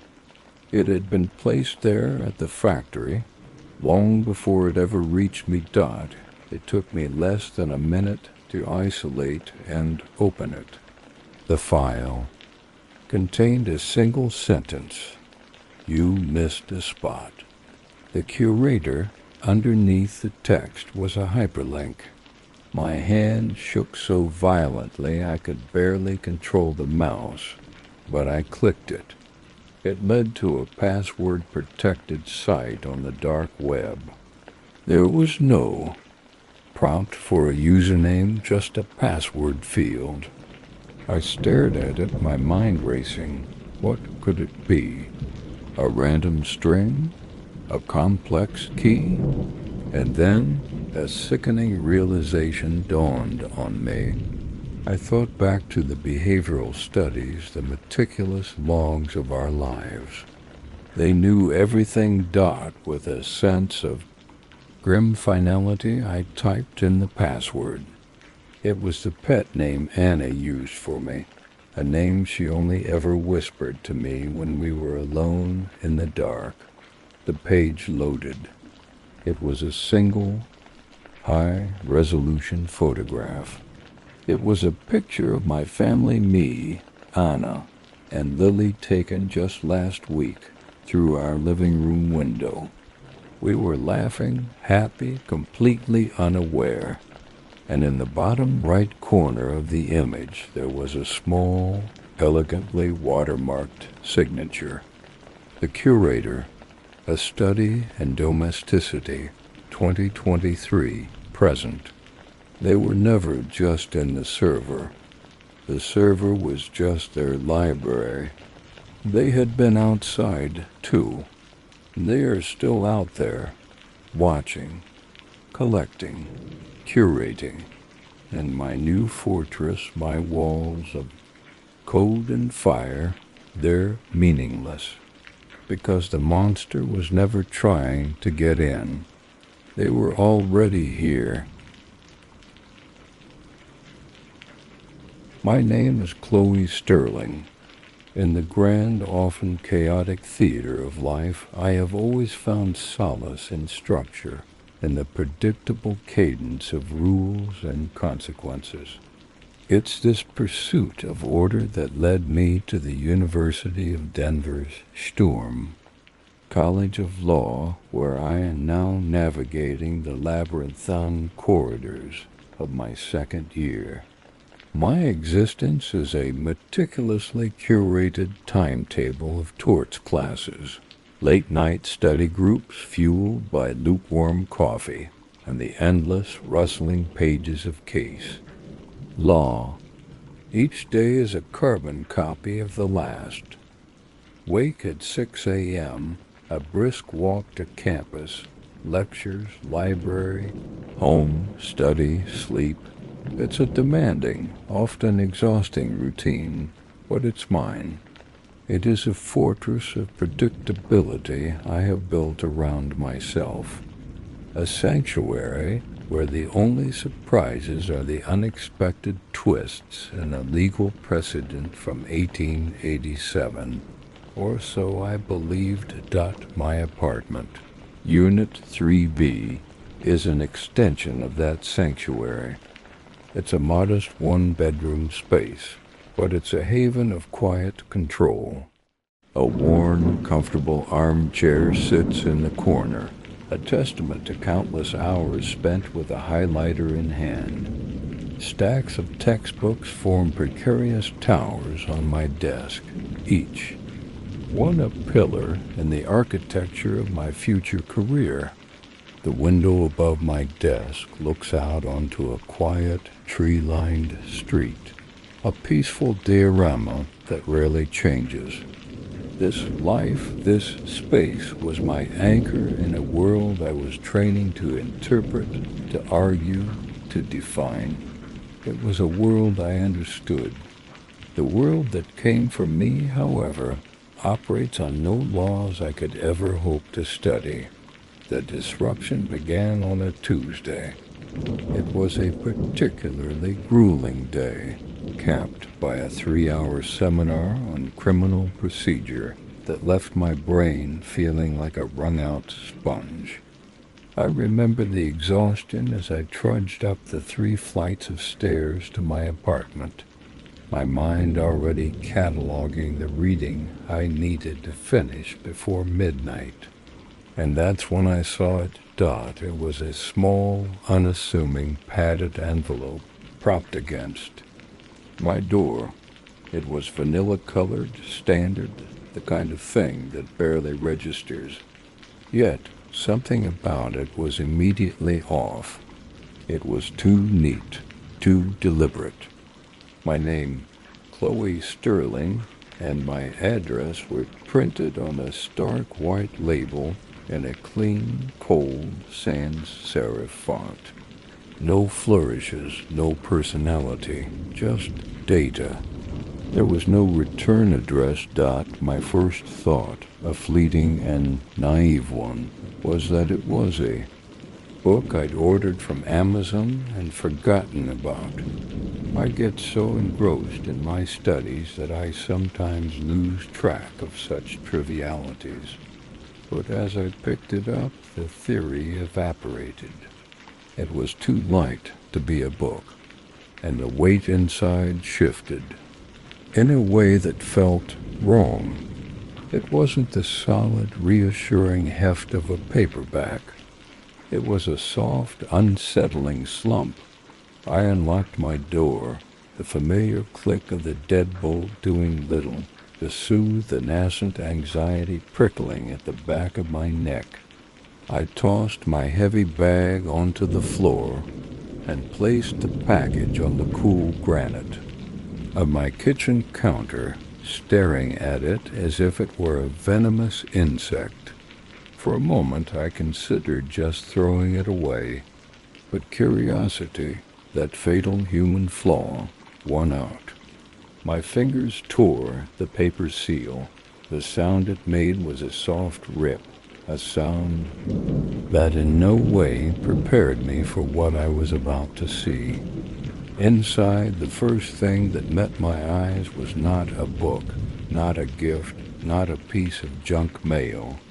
It was a small, transparent plastic bag, the kind a butcher might use. But this one was professionally vacuum sealed, the plastic clinging tightly to its grotesque contents. Floating in a clear, thick, viscous liquid that reminded me of formaldehyde from a high school biology class was a single human molar. My breath hitched. The air in my lungs turned to stone. I stumbled back a step, my hand flying to my mouth as a wave of bile rose in my throat. It was unmistakably real. The enamel had a yellowish, aged tint, and the roots were jagged, as if it had been extracted with force. A tiny, dark spot marred its chewing surface, a cavity, a small mark of decay that made it horrifyingly, intimately human. It was a piece of someone, a piece of a person suspended in fluid, sitting on my kitchen counter. My mind, trained to think in logical sequences, scrambled for an explanation. A prank? A sick, twisted joke from another student? But it felt too elaborate, too malevolent for a simple prank. Beneath the bag was another item, a single sheet of paper folded into a neat, precise square. My hand trembled as I reached for it, my fingers feeling numb and disconnected from my body. The paper was crisp, cool to the touch. I unfolded it. The nausea I felt before was nothing compared to the icy dread that flooded my veins now.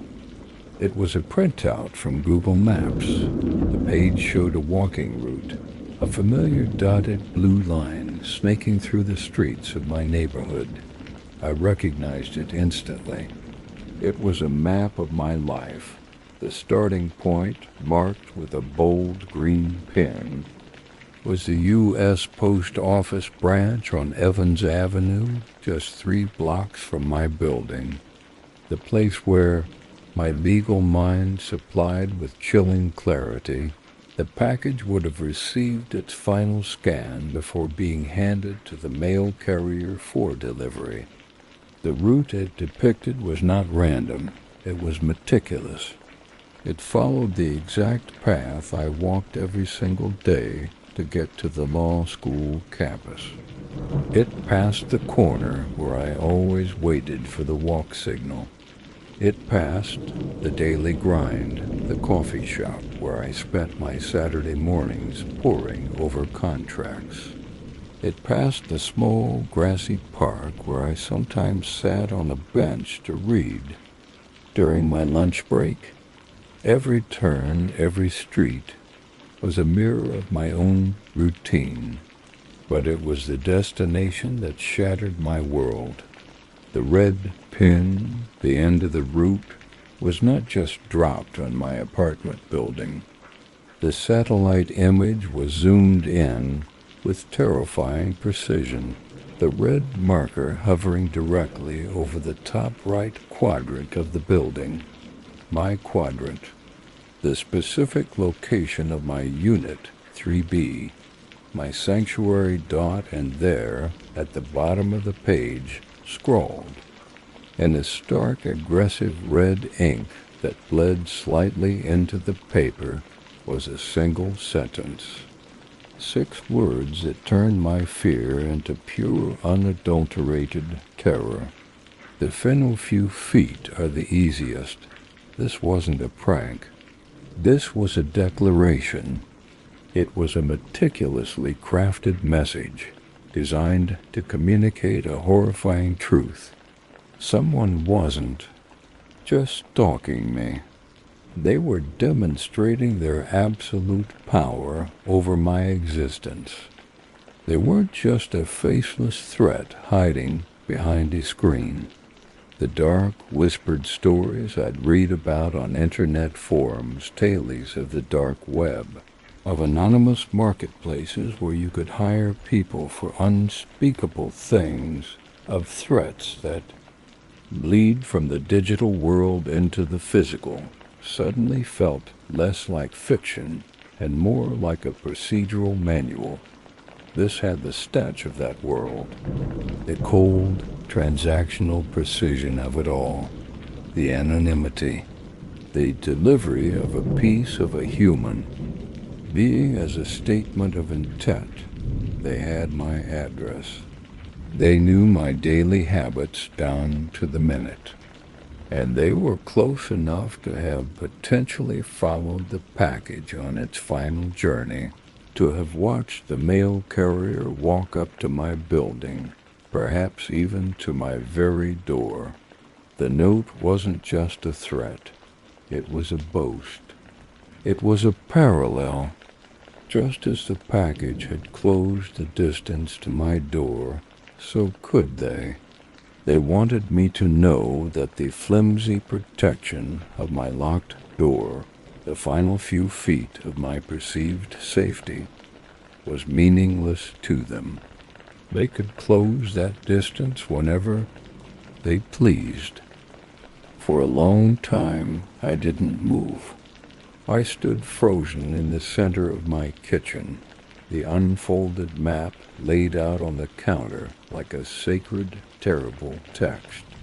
The world outside my window, the gentle rustle of leaves, the distant hum of traffic, faded into a dull, irrelevant roar. My entire universe had contracted to the space of my apartment and the horrifying artifacts within it, a piece of a human and a promise.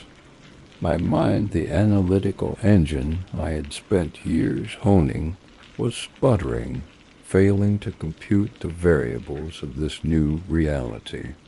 Torts, contracts, civil procedure, they were languages for a world of order and reason. They were useless here.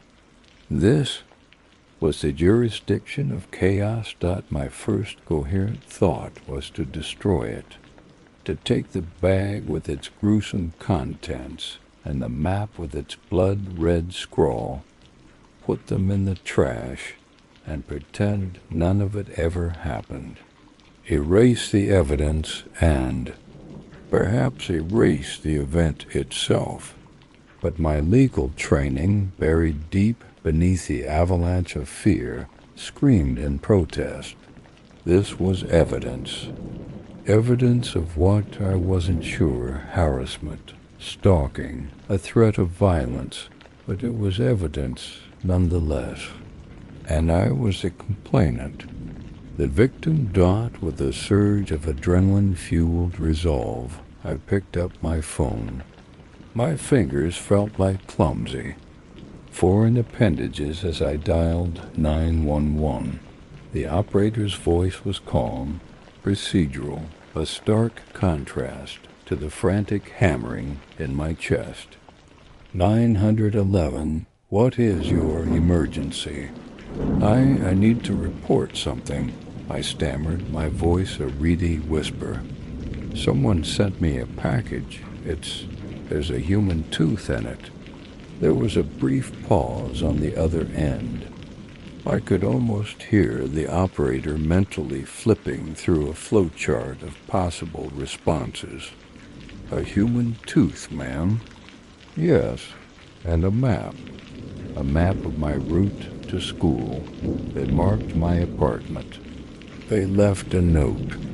I was babbling, the words tumbling out in a disorganized mess. I took a deep breath, forcing the logic back into the driver's seat. I am at my apartment. I believe I am the target of a credible threat. I am requesting police assistance. The operator's tone shifted, becoming more serious. She took my name, my address, and told me officers were on their way. The call ended, and the silence that descended was somehow more terrifying than the noise. In my head, they were coming. But what if the person who sent the package was still out there, watching, waiting to see what I would do? The note's taunt echoed in my mind. The final few feet are the easiest. They had closed the distance once. What was stopping them from doing it again? I scrambled to the door, my heart pounding with every creak of the floorboards, and fumbled with the deadbolt and chain. Locked, safe. A bitter laugh escaped my lips. Safe. The lock was a placebo, a flimsy piece of metal against a threat that could apparently track the Postal Service in real time. I peered through the peephole, its fisheye lens distorting the empty hallway into a warped, menacing tunnel. Nothing. I backed away from the door and retreated to the far corner of my living room, sinking into my armchair, pulling my knees to my chest. The chair, once a symbol of comfort and study, now felt like a defendant's box. I sat there, rigid, waiting, every shadow a potential intruder, every sound from the neighboring apartments a footstep in the hall. 2 uniformed officers arrived 20 minutes later. They were young, professional, and carried an air of weary patience. I explained the situation for a second time, my voice steadier now, channeling the dispassionate tone of a lawyer presenting a case. I showed them the envelope, the vacuum-sealed bag, and finally, the map. I watched their faces closely. searching for a flicker of the same terror that was consuming me. They were disturbed, certainly. Officer Miller, the taller of the two, held the bag with a pen, his brow furrowed in disgust. His partner, Officer Sanchez, examined the map. "This is your daily route?" Sanchez asked, her eyes scanning the dotted line. "To the letter," I confirmed. "They know where I get coffee. They know where I read. And they know exactly where I live." "And this note," Miller said, pointing to the red ink. "The final few feet are the easiest. What do you take that to mean?" "It's a message of capability," I said, the words feeling cold and academic. "They're demonstrating their ability to get to me. The package's journey is a metaphor for their own. They're telling me they can close the distance." The officers exchanged a look. It was a look I would come to understand meant we've got a weird one. They did their jobs. They dusted for prints, of course finding none on the slick plastic or the standard paper. They photographed the evidence. They asked me questions. Did I have any enemies? A disgruntled ex-boyfriend? A rival at the law school? The questions were standard, but they felt insulting. This wasn't a crime of passion. This was cold, calculated, and anonymous. It felt like something purchased, a service rendered. The term dark web hovered on my lips, but I didn't say it. How could I explain a fear based on internet horror stories to two police officers standing in my living room? It sounded like paranoia. It sounded like fiction. After an hour, they prepared to leave. "We'll file a report for harassment and intimidation," Officer Miller said, his tone sympathetic but dismissive. "The lab will confirm if the tooth is human, but honestly, without a missing persons report to match it, too, it's a dead end. There's no DNA in a tooth like this, so that's it?" I asked, a note of desperation creeping into my voice. "You think this is a prank?" "It's a very, very sick prank, Miss Sterling," Sanchez said gently. "Probably some creep trying to scare you.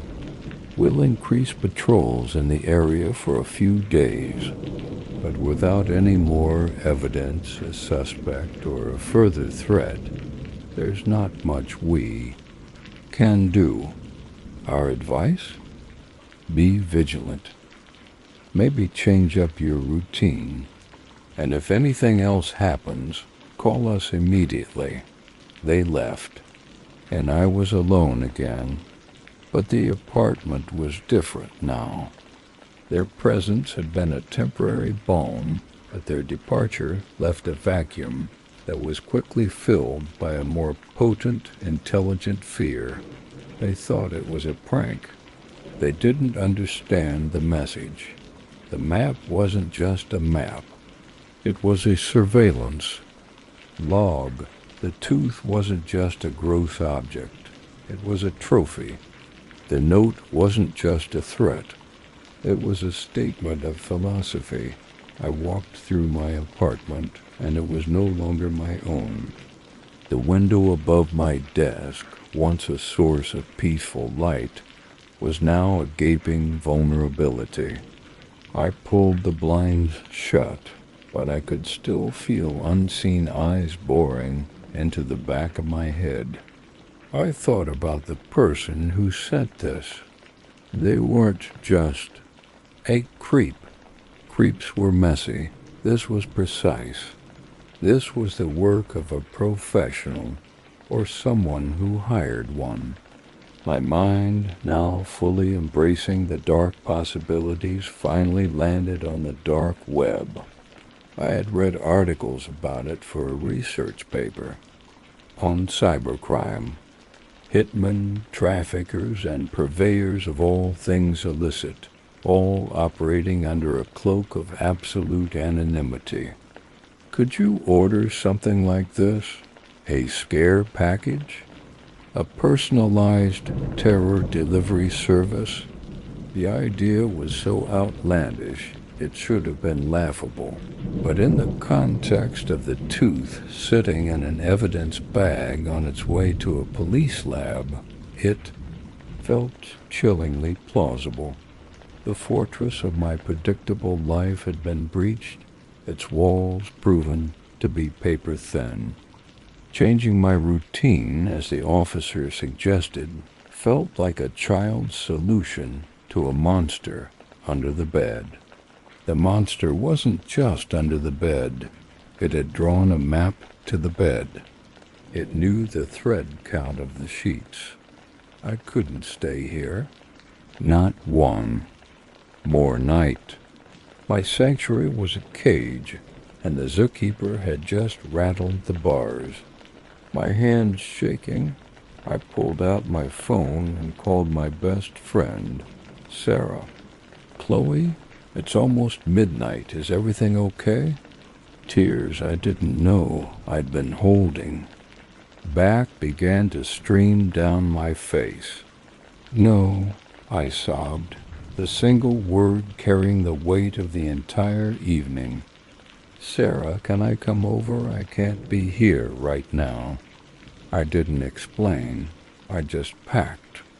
A frantic haphazard throwing of clothes and textbooks into a duffel bag.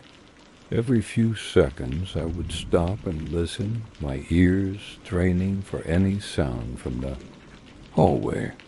The trip from my apartment door to the stairwell, a journey of maybe 20 feet, felt like a mile-long sprint across enemy territory. The final few feet. I walked them, my keys clutched in my fist like a weapon, my eyes darting in every direction. The cool night air hit me as I burst out of the building's main entrance, but it brought no relief. The street, once familiar and comforting, was now a landscape of threats. Every parked car held a watcher. Every darkened window hid a pair of eyes. I ran the 3 blocks to my car, the sound of my own footsteps, a frantic drumbeat of terror in the quiet night. Sarah lived in a sprawling, modern apartment complex across town, a place of keycard entries, manicured lawns, and a veneer of corporate security that felt a world away from my quaint, vulnerable walk-up. The drive over was a 20-minute exercise in pure paranoia. Every pair of headlights in my rearview mirror belonged to them.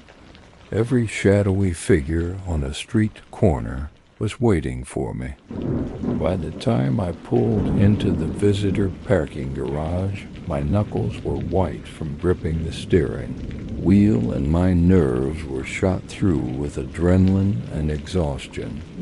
Sarah met me at the door, her face a mask of concern. She wrapped me in a hug, and the dam of my composure finally broke. I collapsed into her arms, my body shaking with ragged sobs.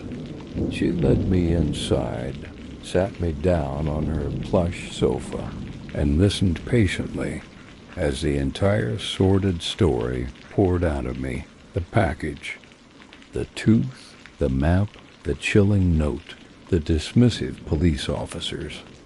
I showed her the picture I'd taken of the map on my phone before the police took it away.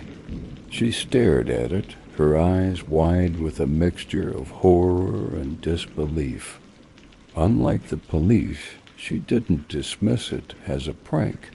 She saw the same thing I did. The malice, the calculation, the terrifying intimacy of the threat. "Oh my God, Chloe," she whispered, pulling a blanket around my shoulders. "This is insane. You're staying here as long as you need to. You're safe here." I wanted to believe her. For a few hours I almost did. Huddled in the safety of her brightly lit apartment, the immediate visceral fear began to recede, replaced by a cold, simmering anger. The police were useless. My locks were useless. Hiding was useless. The person who did this wanted me to be afraid, to feel powerless. They wanted me to run. And I had, but I was a law student. My entire future was predicated on the idea that knowledge is power, that understanding a system is the first step to defeating it. I couldn't just be a victim. I had to become an investigator. "I have to know," I said, my voice low but firm. "I have to understand how this is possible." Sarah looked at me, confused. "How what is possible?" "This," I said, gesturing vaguely to encompass the entire nightmare. The anonymity, the delivery, the sheer audacity of it. The police think it's some local creep, but it feels bigger than that, colder. It feels ... transactional. The words hung in the air between us. I powered on my laptop, the familiar glow of the screen, a small comfort. My fingers, now steady, flew across the keyboard. I didn't need to access the dark web itself. I knew better than that. The real information, the academic and journalistic dissections of it, existed on the clear web. For the next 3 hours I descended into a digital rabbit hole, with Sarah reading over my shoulder, her occasional gasps punctuating the silence. I devoured articles on the architecture of the Tor network, on the rise and fall of darknet marketplaces like the Silk Road and Alphabet. I read FBI reports on contract killings ordered online, and journalistic exposes on the horrifying mystery box craze, where people would pay cryptocurrency to have a random, often disturbing package sent to a target. The services were real. For the right price, paid in untraceable Monero or Bitcoin, you could hire someone to do almost anything. And there were vendors who specialized in what they called psychological warfare, harassment campaigns, intimidation tactics, sending things designed to unravel a person's sense of safety. Things like a human tooth. The more I read, the more a horrifying certainty crystallized in my mind. This wasn't a personal vendetta from someone I knew. I was a random target, or worse, a target selected for a reason I couldn't possibly comprehend by a client who had paid a professional to terrorize me. The person who sent the package and the person who hired them were likely 2 different people, connected only by a string of encrypted data and a cryptocurrency transaction. The stalker was a ghost, a contractor, and their work was my living hell. They weren't angry or emotional. They were just doing a job, and that was the most terrifying thing of all. "So what do we do?" Sarah asked, her voice barely a whisper. She had seen enough. "We go back to the police with this." "And tell them what?" I countered, the frustration sharp in my voice. "That I have a theory based on Wikipedia articles and old FBI press releases? They'll think I'm even crazier than they did before." They need evidence, a name, a face, something they can trace, something we didn't have. I felt a profound sense of hopelessness wash over me. I had traded my apartment for Sarah's, but the prison was in my mind and its walls were expanding. I was a law student who had stumbled into a lawless world. It was almost 3 a.m. when my laptop chimed with a new email notification. I nearly jumped out of my skin. My heart hammered against my ribs as I navigated to my university email account. I rarely got emails this late. It was from a name I didn't recognize, John Doe, and the address was a jumble of nonsensical letters and numbers. The subject line contained a single word, found. My blood ran cold. Sarah, I breathed. She leaned in closer.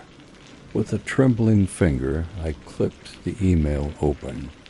There was no text in the body, just a single attachment, an image file.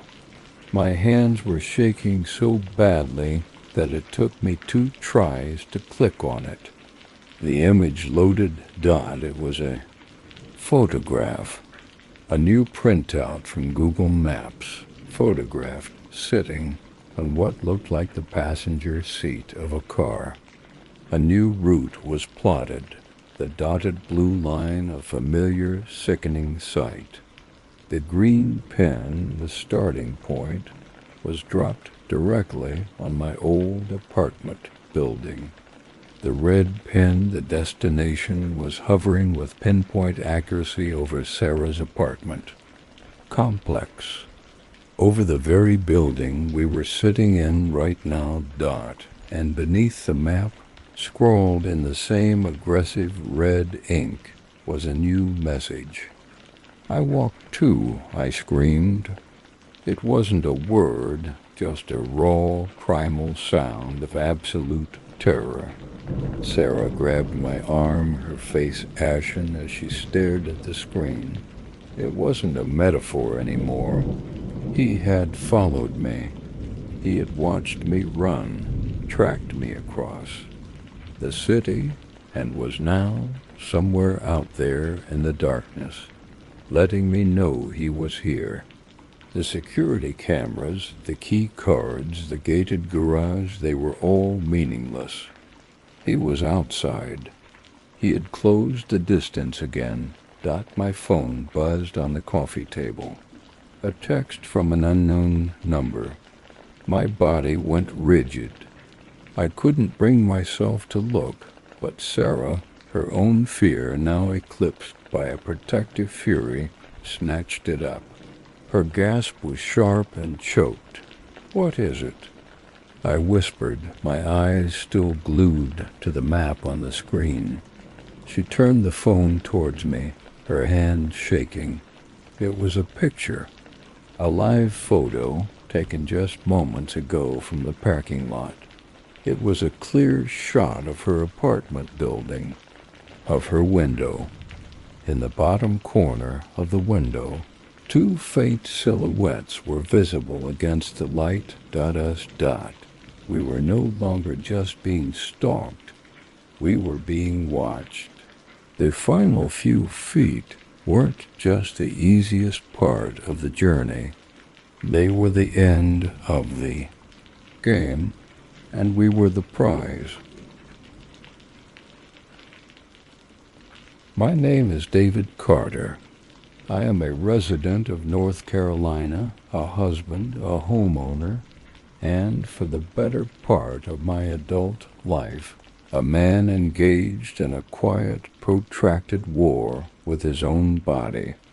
The official name for my adversary is Crohn's disease, a term that sounds deceptively simple for the complex and intimate chaos it can wreak upon a person's existence.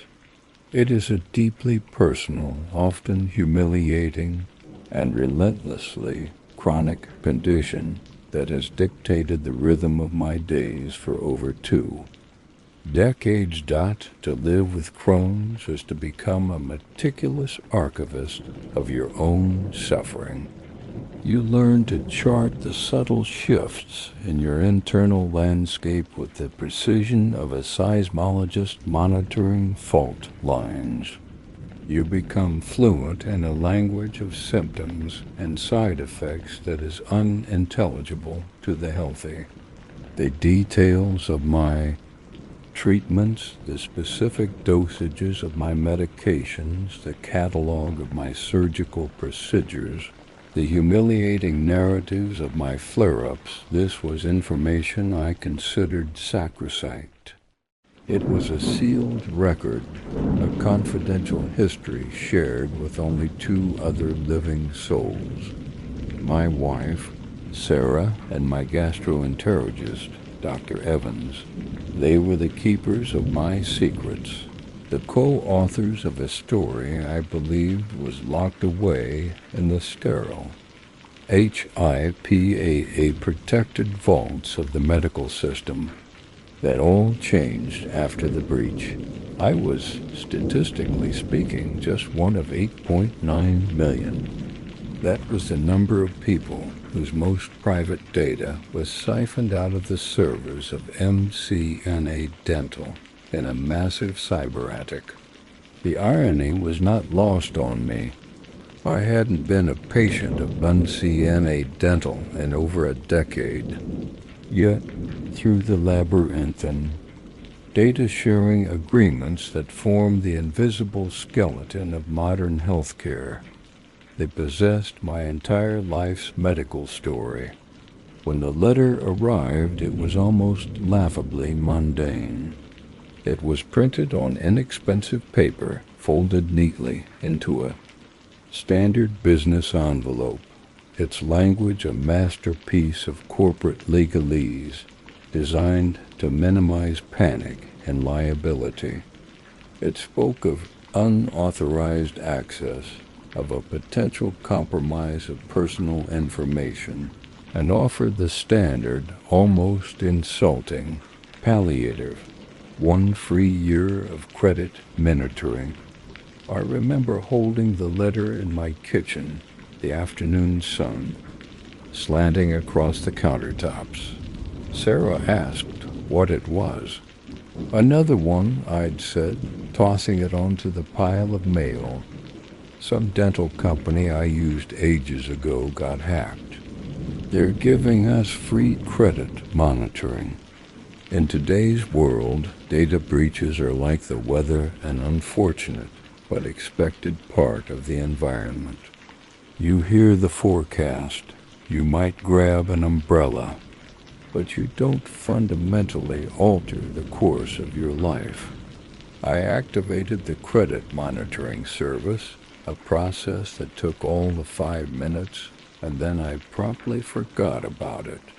My Crohn's was stable, work was demanding, and life, in its relentless forward march, had more immediate concerns than the abstract threat of a stolen Social Security number. A month passed. The letter and the breach it announced faded from my memory, buried under the sediment of daily life. Then the emails started. The first one arrived on a Tuesday afternoon. It slipped past my spam filter and sat in my inbox, its subject line a single, innocuous word, thinking. The sender's address was a meaningless jumble of letters and numbers from an encrypted service.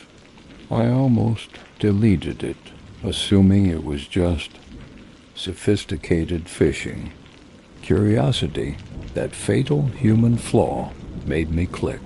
The body of the email contained a single sentence. Feeling that phantom pain today, David?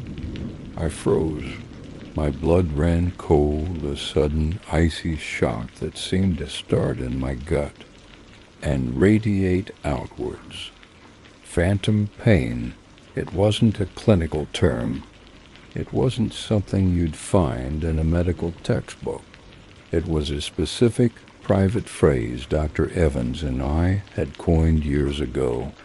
It was our shorthand for a particular type of residual nerve discomfort that lingered long after a major resection surgery. It was a ghost in my own machine, a pain with no physical source, and I had never, ever written it down or spoken of it to anyone but him and Sarah. My mind raced, desperately seeking a rational explanation. Had I mentioned it in a late night post on some obscure health forum years ago? I spent an hour scouring the internet, searching for any digital breadcrumb I might have dropped. Nothing. Had Sarah mentioned it to a friend who mentioned it to another? I knew it was impossible. She understood the sanctity of that confidence as much as I did. I tried to dismiss it as a bizarre, unnerving coincidence. A 1 in a billion shot in the dark by some spammer who got lucky. But the explanation felt thin, a flimsy shield against a creeping, formless dread. The second email came 2 days later. The subject line was reminder. Don't forget to take your 8 p.m. medication. You know how you get when you miss a dose. My heart began to pound against my ribs, a frantic, trapped bird. My primary immunosuppressant was prescribed to be taken at 8 p.m. exactly, not in the evening, not with dinner, but 8 p.m. The precision was the point. It was a non-negotiable anchor in my day. The second part of the sentence was what truly terrified me. You know how you get when you miss a dose? It wasn't a threat. It was a statement of intimate knowledge. It evoked the memory of a specific, miserable weekend 3 years prior when I had forgotten a single dose while traveling, leading to a cascade of symptoms that nearly landed me in the hospital. It was a story I had recounted in detail to Dr. Evans, a cautionary tale added to my file. This was not a coincidence. This was not a lucky guess.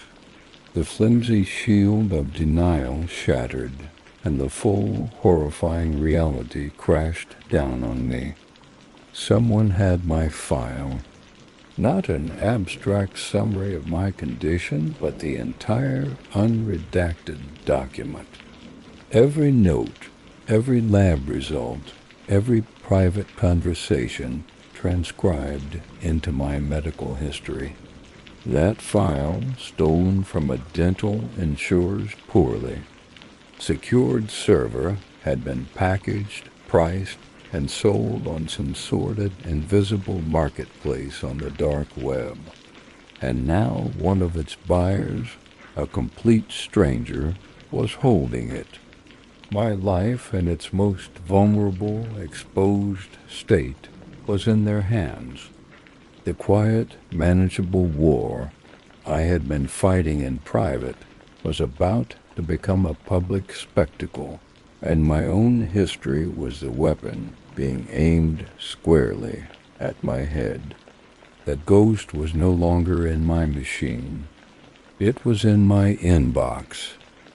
The immediate aftermath of that second email was a silent internal collapse. The world outside my window, the gentle rustle of oak leaves, the distant hum of a lawnmower continued its placid rhythm, utterly oblivious to the fact that my own universe had just been fractured. The knowledge that my entire medical history was a commodity, bought and sold in the digital shadows, was a violation so profound it felt physical. It was a phantom limb of privacy, amputated and aching. My first instinct was not to scream or rage, but to hide. I went through my house and closed all the blinds, a futile, primitive gesture against an enemy who wasn't peering through my windows, but through the screen of a computer, possibly thousands of miles away. I had to tell Sarah. The thought filled me with a unique kind of dread. Our marriage was built on a foundation of shared burdens, but this felt different.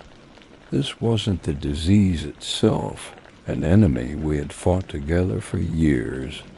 This was a human adversary, a malevolent intelligence who had taken our shared struggle and twisted it into a form of entertainment. That evening I sat her down at the kitchen table, the same spot where I had so casually tossed the data breach letter a month before. I pushed my laptop towards her, the two emails stark against the white background. I watched her face as she read. Her initial confusion melted into a furrow of concern, then hardened into a mask of cold fury I had rarely seen. She read the second email twice, her lips moving silently. When she finally looked up, her eyes were filled with a fierce, protective fire. "Who is this?" she asked, her voice low and tight. "I don't know," I confessed, the words tasting like ash. "Some person. They bought my data. All of it." We spent the next hour in a frantic, circular conversation, dissecting every word, every implication. We changed every password we could.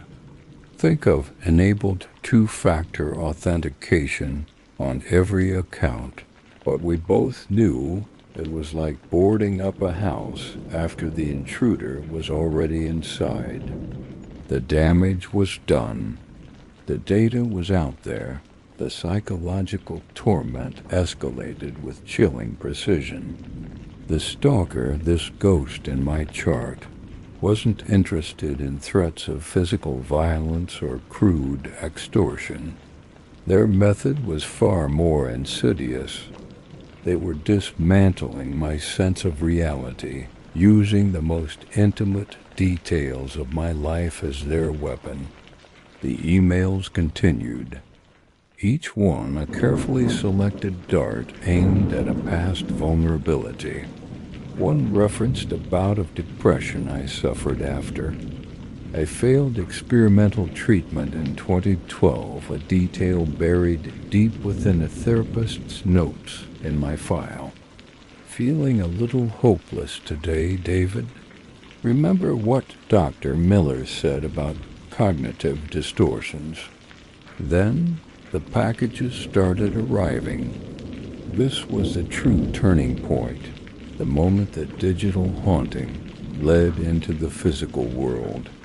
The first was a small, padded envelope left on our doorstep. Inside was a single blister pack of an old brand of immunosuppressants I hadn't used in over a decade.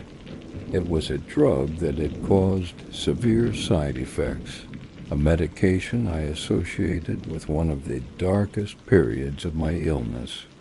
There was no note, just the pills, a tangible artifact from a past I had fought to leave behind. Holding it, I felt a wave of nausea. This person didn't just have data. They had a timeline.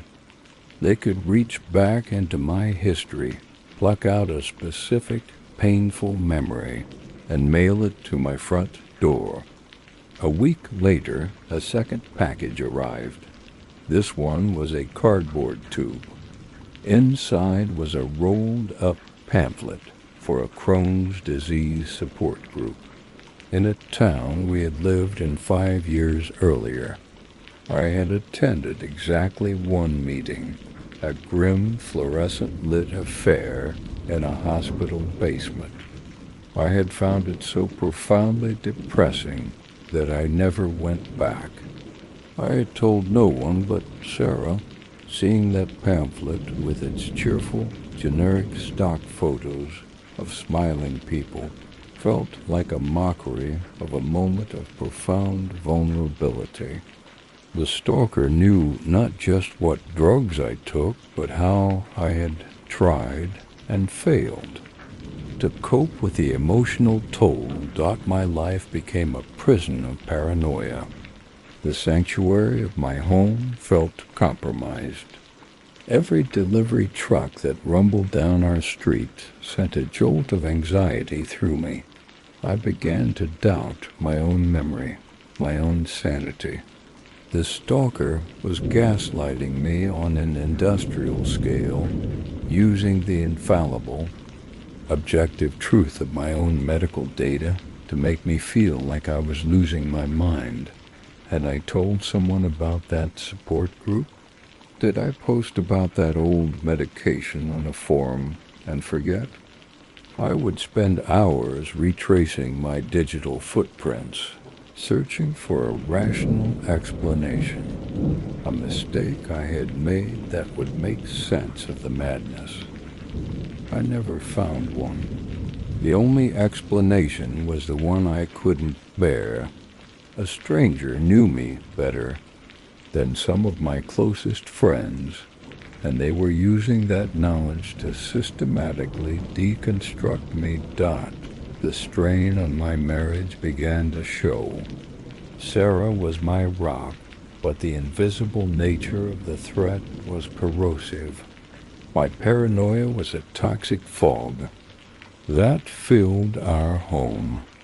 I would snap at her for leaving a window open, for an offhand comment that I would twist into a potential security lapse. The easy intimacy we had shared was replaced by a tense, hyper-vigilant state of alert. We were both victims, but I was the one at the center of the storm, and my fear was isolating me, pushing away the one person who was trying to help. The final escalation in this phase of the attack was the one that terrified me the most. An email arrived with the subject line, "Professional Development." It was a single sentence, a quote from my own file, a direct transcription of a conversation I'd had with Dr. Evans during a particularly bleak period. Remember telling Dr. Evans you were afraid of ending up with a colostomy bag? I wonder what your new boss would think about that. I had started a new job 6 months ago. It was a management position, a significant step up in my career. I had fought tooth and nail to keep my professional life separate from the chaos of my illness. My colleagues knew I had a chronic condition, but they didn't know the humiliating specifics, the fears that kept me awake at night. The fear of incontinence, the fear of emergency surgery, the fear of a colostomy bag.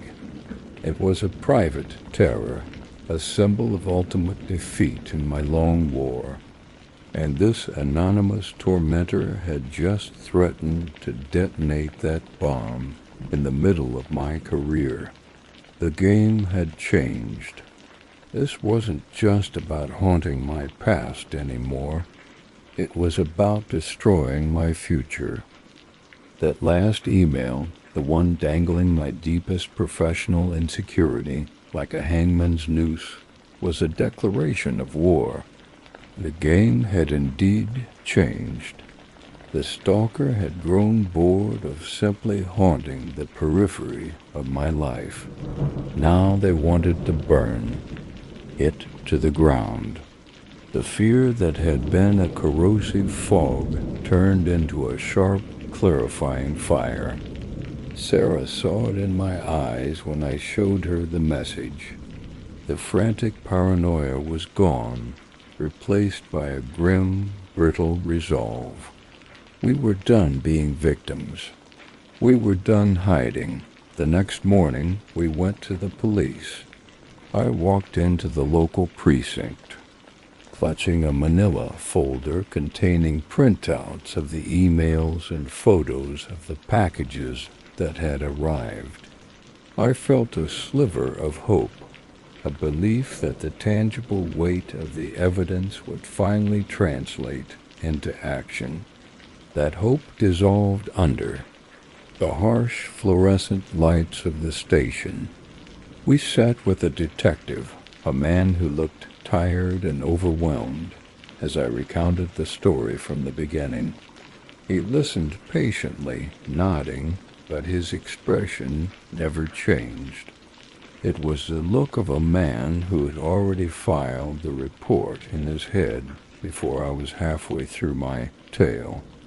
"I understand this is distressing, Mr. Carter," he said, his voice laced with a practiced and personal sympathy. "Deeply distressing, but you have to understand our position." He explained the reality of the situation with weary frankness. The emails were sent through encrypted, anonymized services, routed through servers in a dozen different countries. They were, for all intents and purposes, untraceable. The packages were sent using a reshipping service, a common tactic where a third party is paid in untraceable cryptocurrency to receive an item and mail it to a final destination. There was no return address, no forensic evidence, no suspect. "So, what you're saying is there's nothing you can do," Sarah said, her voice sharp with disbelief. "What I'm saying," the detective clarified, leaning back in his chair, "is that this isn't a crime scene.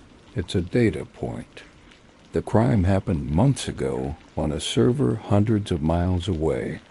This person, whoever they are, is a ghost.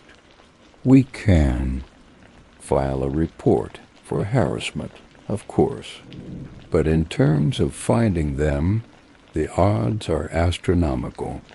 We left the station with a case number, a flimsy piece of paper that felt more like a death certificate for our hopes than a promise of justice. The system, the very institution designed to protect us, was powerless against an enemy who had no face, no name, and no physical presence. I was a victim of a crime that was both deeply personal and completely anonymous. Someone had paid a few dollars for my life on the dark web, and they had decided to use it not for financial gain, but for sport. The detective's words echoed in my mind. This person is a ghost.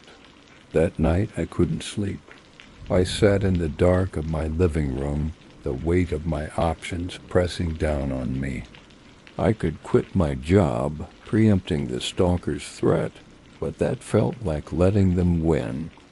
I could do nothing and live in constant, agonizing suspense, waiting for the other shoe to drop, checking my boss's expression every day for a sign that he knew. Or I could do the one thing the stalker would never expect. I could take away their power. Their only weapon was my shame. Their only leverage was my fear of the secret getting out. The next morning, I walked into my boss's office and closed the door. My heart was a jackhammer against my ribs. My boss, a man named Mr. Harrison, was a fair but intensely private person. I had no idea how he would react. "Is everything all right, David?" he asked, looking up from his computer. "I need to tell you." "Something, sir," I began, my voice trembling slightly. "It's personal, and it's difficult for me to talk about, but it's something you need to hear from me." And so I told him. I told him everything.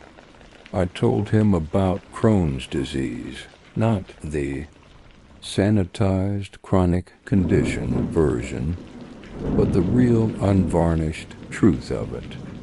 I told him about the surgeries, the medications, and the daily struggle. Then I told him about the data breach, the emails, the packages, and the specific threat that had been made against me. I laid the entire ugly story at his feet, fully, expecting to be met with pity, suspicion, or even quiet dismissal. That Mr. Harrison listened without interruption.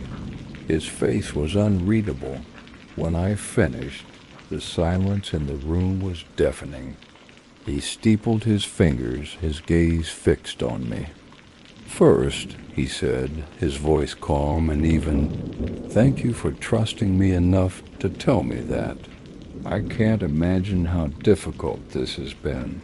He paused. "Second, let me be perfectly clear. Your health is your business.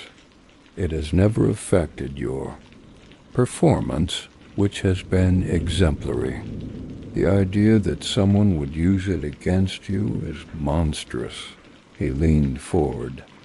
"This is not a professional issue, David. This is a criminal one. You are being harassed. Our company has resources for this. We will stand behind you, whatever you need." I was so stunned I couldn't speak. I had prepared for the worst, and I was met with the absolute best of human decency. The wave of relief was so powerful, it almost brought me to my knees. In that moment, the entire dynamic shifted. The secret was out, but it hadn't destroyed me. It had been met with compassion. The stalker's weapon had been disarmed, not by the police or by some clever technical trick, but by a simple act of courage and a surprising show of empathy. That evening, one final email arrived. The subject line was "Coward." The body of the message was just a single sputtering question. "What did you do?" I looked at the words on the screen, and for the first time I felt nothing. No fear, no paranoia, no dread. The message wasn't menacing anymore. It was pathetic. It was the impotent rage of a bully whose victim had just refused to flinch. The ghost had been exposed to the light, and it had faded into nothing. I didn't reply. I simply marked it as spam and deleted it. I never heard from them again. My life is not the same as it was. The knowledge that my data is still out there, floating in the dark corners of the internet, is a permanent, low-grade hum of anxiety. It's a vulnerability I will have to live with forever. But the haunting is over.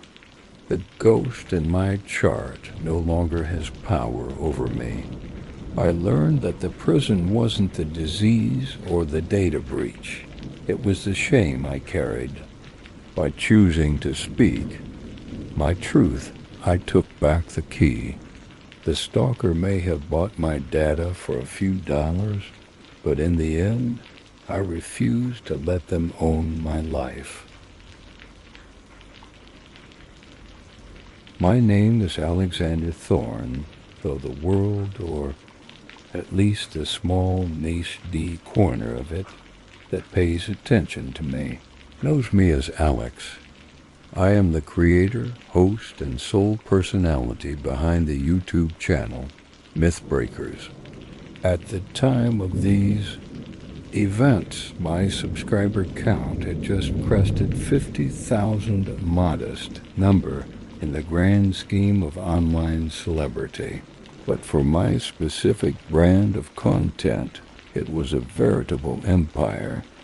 My entire professional identity, The very foundation of my channel was built upon a single, unwavering principle: the methodical, relentless, and often smug debunking of hoaxes. My work was a crusade against the irrational. I saw myself as a digital age exorcist, casting out not demons but the delusions that haunt the collective human psyche. In my 3 years of operation, I had dismantled a litany of modern myths. I exposed the Greylock Ghost, a series of viral videos from a New England inn, as nothing more than clever wirework and a smoke machine operated by the cash-strapped owner. I deconstructed the infamous Phoenix Lights 2.0 footage, proving through painstaking astrometric analysis and flight path data that the mysterious V formation was a squadron of commercial airliners stacked in a holding pattern. I've laughed my way through so-called haunted houses, pointing out the creaks of settling foundations and the drafts from poorly sealed windows to the chagrin of their terrified tour guides. My methodology was simple: apply logic, science, and a healthy dose of cynicism until the supernatural facade crumbled to reveal the mundane reality beneath.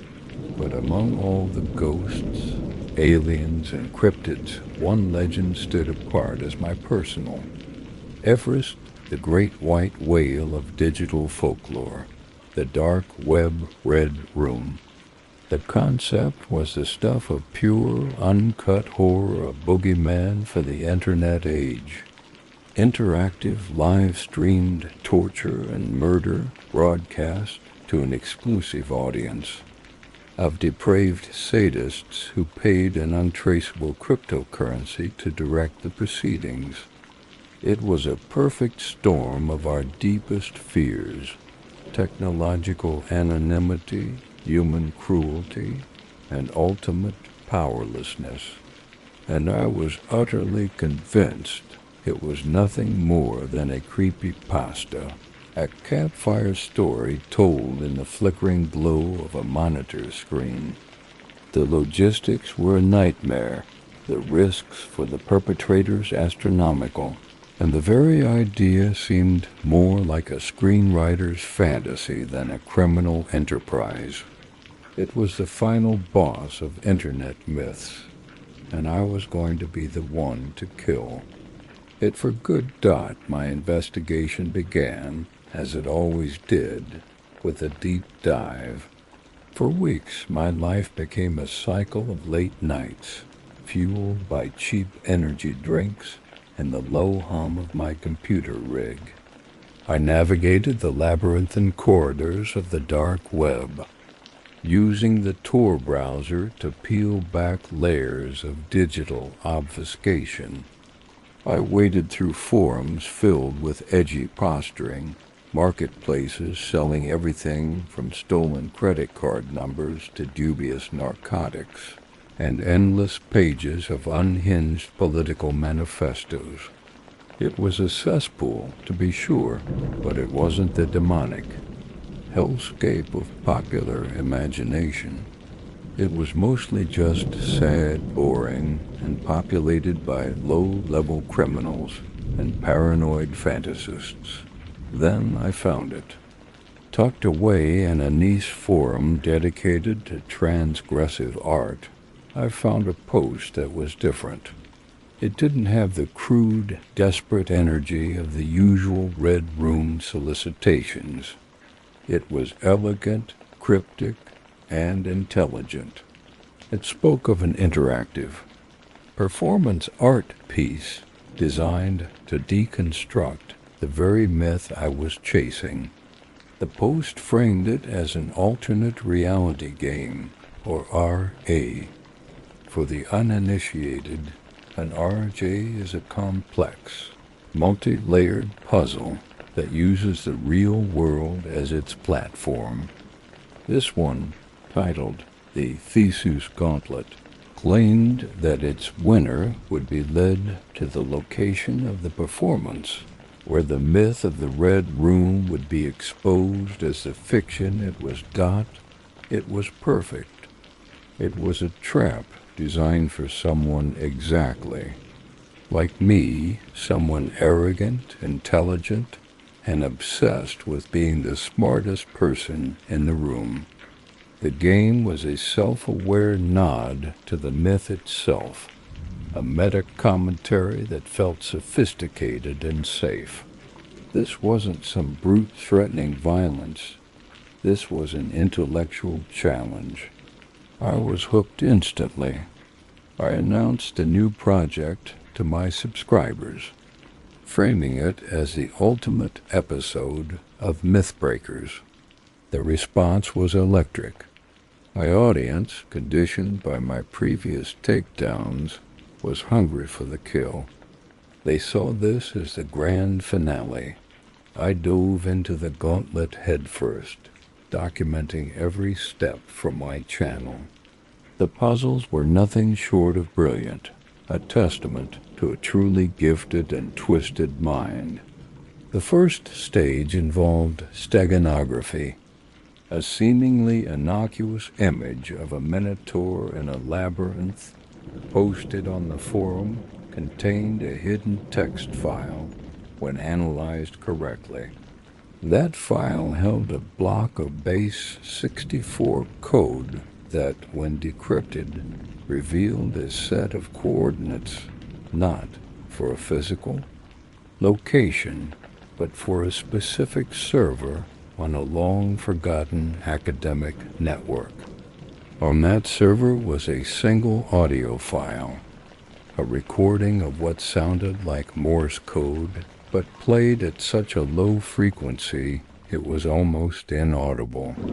It took me 2 days of audio engineering, isolating and amplifying the tones to translate the message. It was a quote from Jorge Luis Borges and a password for another encrypted file. Each victory fueled my confidence, my ego. I was slaying the beast, puzzle by puzzle. I felt like a modern-day detective, a digital Sherlock Holmes. My friend and cameraman, Ben, was less enthusiastic. "Alex, this feels different," he'd said one night, watching me stare, bleary-eyed, at a string of hexadecimal code. The ghost hunts, the UFO stuff, ... That was all people looking for attention. This feels ... colder, more methodical. "That's the point, Ben," I had replied, not looking away from the screen. "It's an R. It's supposed to be methodical. It's a game for smart people. The creators are probably a bunch of MIT grad students, having a laugh. They're not murderers. They're puzzle makers." He wasn't convinced, but he knew better than to argue when I was in this state. The puzzles continued, growing more complex, leading me through obscure academic papers on Greek mythology, hidden comments in the source code of defunct websites, and even a dead drop in a public library where a specific book contained a micro SD card hidden in its spine. After a month of relentless pursuit, I reached the final stage. The puzzle was a masterful piece of cryptography that required me to synthesize clues from all the previous challenges. The solution wasn't a password or a file. It was a set of GPS coordinates. They pointed to a single location, an abandoned warehouse in the industrial outskirts of Detroit. It was almost too perfect, a cliché pulled straight from a horror movie. but in the context of the ARG, it made sense. It was the final theatrical flourish, the stage for the performance art piece. My heart pounded with triumph. This was it, the final level. I went online, my face beaming into my webcam, and announced the climax to my subscribers. "I've done it, Mythbreakers," I said, a wide grin splitting my face. "I have the location. Tomorrow, I'm going to the heart of the labyrinth. I'm going to meet the creators of this game, and together, we're going to pull back the curtain and show the world that the Red Room is nothing but a story." Stay tuned. The chat window exploded with hype. I was their hero, their champion of reason. I packed my camera gear, a multi-$1,000 setup I'd assembled over the years, and told Ben to get ready for a road trip. The feeling was intoxicating.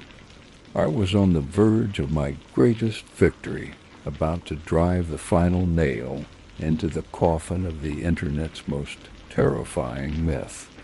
I was a mythbuster standing on the precipice of my masterpiece, utterly blind to the fact that I had not been solving a puzzle, but meticulously building my own cage.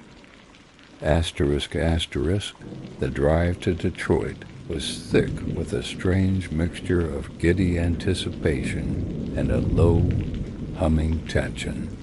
For me, every mile closer to the coordinates was another step towards my coronation. I was a conquering hero returning with the head of the Gorgon. I envisioned the edit, the triumphant music I would lay over the footage of me exposing the entire charade. Ben, on the other hand, was quiet. He drove for most of the way, his knuckles white on the steering wheel, his eyes scanning the decaying urban landscape as we drew closer to the city's industrial fringe. "You really think this is a good idea, man?" he finally asked as we navigated a series of pothole-ridden streets. The buildings around us were skeletal, their windows like vacant eyes. "It's not a good idea, Ben. It's a great idea," I said, checking my camera batteries for the 10th time. "This is the finale. This is what people will remember. Alex Thorne, the guy who walked into the lion's den and came out with a kitten. Or the guy who walked into the lion's den and didn't come out," he muttered, just loud enough for me to hear. "Oh, come on," I scoffed, though a flicker of irritation passed through me. Have I ever been wrong about this stuff? It's performance art. They're trying to be edgy, to create an atmosphere. This setting, I gestured to the urban wasteland around. U.S. is part of the show. It's meant to be scary. That's the whole point of their deconstruction. He didn't reply, just made a tight turn onto a gravel road that led towards a massive solitary structure, the warehouse. It loomed against the bruised purple of the twilight sky, a monolithic block of rust and concrete. It looked less like a building and more like a tomb. Every cliché I had ever mocked seemed to be converging on this single point. The GPS confirmed it. We had arrived. We parked about 50 yards away, the crunch of the gravel under our tires sounding obscenely loud. In the dead silence, the air was heavy with the smell of damp earth, rust, and something else, a faint, acrid scent, like old chemicals. For the first time, a genuine sliver of unease pierced my armor of arrogance. This place felt profoundly wrong. It was a feeling that went beyond the manufactured spookiness of a haunted house. It was a deep, primal sense of desolation. "All right, let's gear up," I said, forcing a cheerful tone. "I want wide shots of the exterior, really capture the isolation." Ben just stared. "At the warehouse. Alex, I'm serious. Let's just film from out here. We can send a drone in or something. We don't have to go inside. And miss the reveal? Miss the interview with the creators?" "No way," I said, slinging my main camera bag over my shoulder. "That's the money shot. I'm not backing out now. My subscribers are waiting." The mention of my audience was my trump card, the justification for any risk. I walked towards the building, and after a moment's hesitation, I heard Ben's heavy sigh and the sound of his footsteps on the gravel behind me. The main loading bay door was chained and padlocked, but a smaller man-sized door set into the brick wall was slightly ajar. It wasn't locked. It was an invitation. I pushed it open, the screech of rusted hinges echoing in the stillness. The smell of decay intensified, a thick, cloying miasma that coated the back of my throat. Inside, the last of the evening light struggled to penetrate the grime-caked windows, illuminating a vast, cavernous space filled with the ghosts of forgotten machinery. But my eyes were drawn to a single point of light in the oppressive darkness. A single string of bare, yellowed light bulbs, like the kind you see at a cheap carnival, snaked its way from a nearby power outlet down a long, narrow corridor that had been constructed from raw plywood. It was a path laid out just for me. "This is it," I whispered, a thrill running through me. It was so theatrical, so perfectly staged. I turned to Ben, a wide grin on my face. "You getting this?" He had his camera up, but his face was pale. "It looks like a slaughterhouse shoot, Alex." The corridor was maybe 100 feet long. As we walked, the sounds from outside faded, replaced by the echo of our own footsteps on the concrete floor. The bare bulbs cast long, dancing shadows, making the short walk feel like a journey into the earth's core. At the end of the corridor was a door. It was not plywood. It was a slab of heavy industrial steel, painted black, with no visible handle or lock on our side. Taped to the center of the door at eye level was a single sheet of white paper. The text printed in a clean, simple font. "The performance is inside. Come alone." I stared at the note, then looked at Ben. His camera was lowered. The look on his face was one of pure dread. "Absolutely not," he said, his voice a low, firm command. "We're done. We're leaving. Right now." "Ben, relax," I said, my own heart starting to beat a little faster. "This is the final test. It's about commitment. They want to see if I'll follow the rules of their performance. It's all part of the game. This stopped being a game the second we stepped in here," he insisted, grabbing my arm. "Listen to me. We have the footage. We can say we came, we saw this, and it was too sketchy.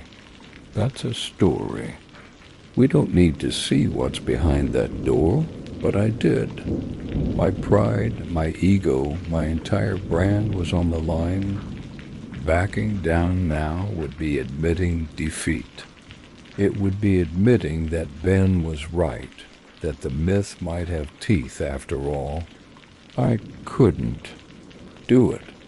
Okay, look, I said, prying his hand off my arm. You stay here. Keep the camera. I'll go in, I'll talk to them, I'll be out in 20 minutes.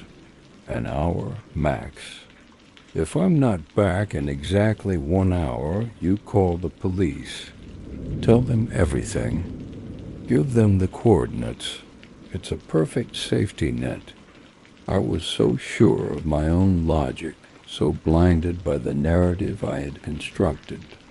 Ben looked like he wanted to physically restrain me, but he saw the unyielding determination in my eyes.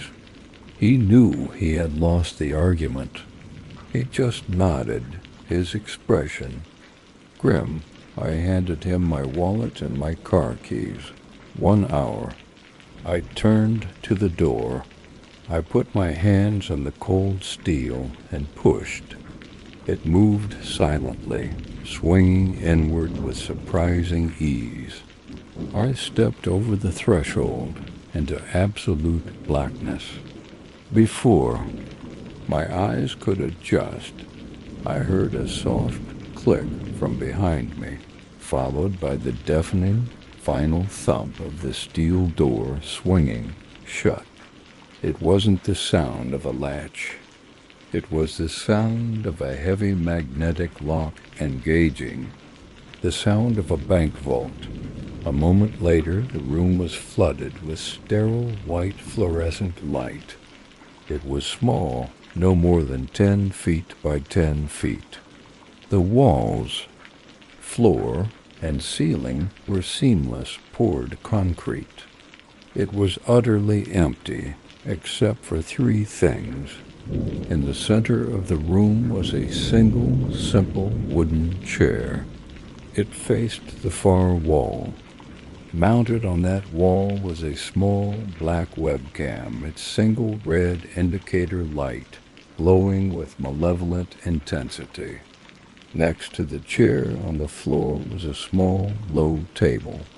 On the table sat a laptop computer, a heavy claw hammer, and a single, long, rust-pocked nail dot. My blood ran cold. This wasn't a set. This wasn't performance art. This was a cage. My breath hitched in my chest. I slowly, hesitantly sat down in the chair. As if sensing my presence, the laptop screen flickered to life. A plain white background, a black blinking cursor, and then a single line of text appeared. Thank you for your audition. The client is watching. Asterisk the words on the screen. Thank you for your audition. The client is watching. Did not compute. My brain, an organ fine-tuned to find the logical flaw in any narrative, simply refused to process them. This had to be the climax of the performance art piece.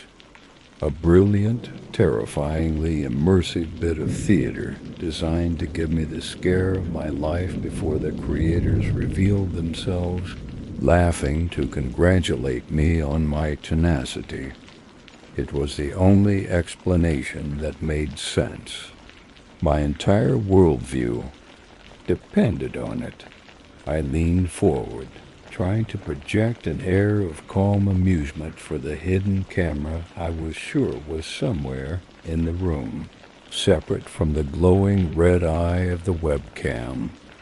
Okay, you got me, I said, my voice attempting a light-hearted chuckle that came out as a dry, strangled croak. Bravo, seriously, the set design is impeccable. The atmosphere? A plus. You win. Now, where are you? Let's talk about this. I'd love. to interview the masterminds behind the greatest RG I've ever seen. Silence. The concrete room seemed to absorb the sound of my voice, leaving a dead, flat stillness in its wake. The only response was the steady, unwavering glow of the red light on the webcam. The cursor on the laptop screen blinked patiently. My manufactured confidence began to fray at the edges, the threads of my logic unraveling one by one. This wasn't how the reveal was supposed to go. Then a new message appeared, typed with the same unnerving calm. This is not a performance. This is a transaction. The client has paid for a service. You are the service. A cold dread, slick and oily, seeped into my veins, chilling me from the inside out. I lurched from the chair and threw myself at the door, my palms slapping against the cold, unyielding steel. I searched for a seam, a handle, a keypad, anything. There was nothing. It was a solid, seamless slab, fused with the concrete walls. I pounded on it with my fists, the dull thuds doing nothing to break the oppressive silence. "Ben!" I screamed, my voice raw.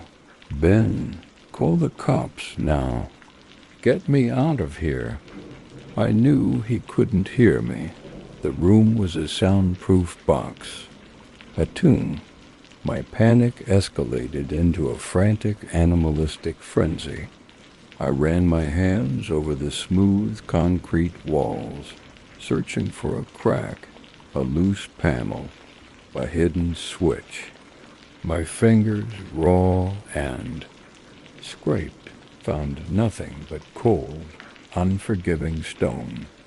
The room was a perfect, hermetically sealed cube of despair. There was no way out. Defeated, I stumbled back to the chair, my breath coming in ragged, shallow gasps. My eyes fell upon the laptop again. A new line of text had appeared, waiting for me. On the table, you will find a hammer and a nail. Please, begin by removing your left thumbnail. You have 1 hour to comply. Do not disappoint the audience. Time seemed to stop. The air in the room grew thick and heavy, pressing in on me. I stared at the words, then my gaze drifted to the low table. The hammer was heavy, its head scarred and chipped. The nail was long, thick, and coated in a patina of orange rust. It was a tetanus shot in waiting. My stomach churned and a wave of nausea washed over me. This was it, the myth, the campfire story, and I had arrogantly, stupidly walked right into the heart of the fire. "No," I whispered, shaking my head. "No, I won't. This is insane." "You're insane." I typed a frantic message into the laptop, my fingers fumbling on the keys. "Who are you? What do you want? This is a mistake. I'm a journalist, a researcher. People know I'm here. My friend is right outside. He's calling the police." The response was instantaneous. "We are aware of your friend. We are aware of your 1 hour timeline. It adds a delightful element of suspense. The client appreciates it. Your compliance will be noted.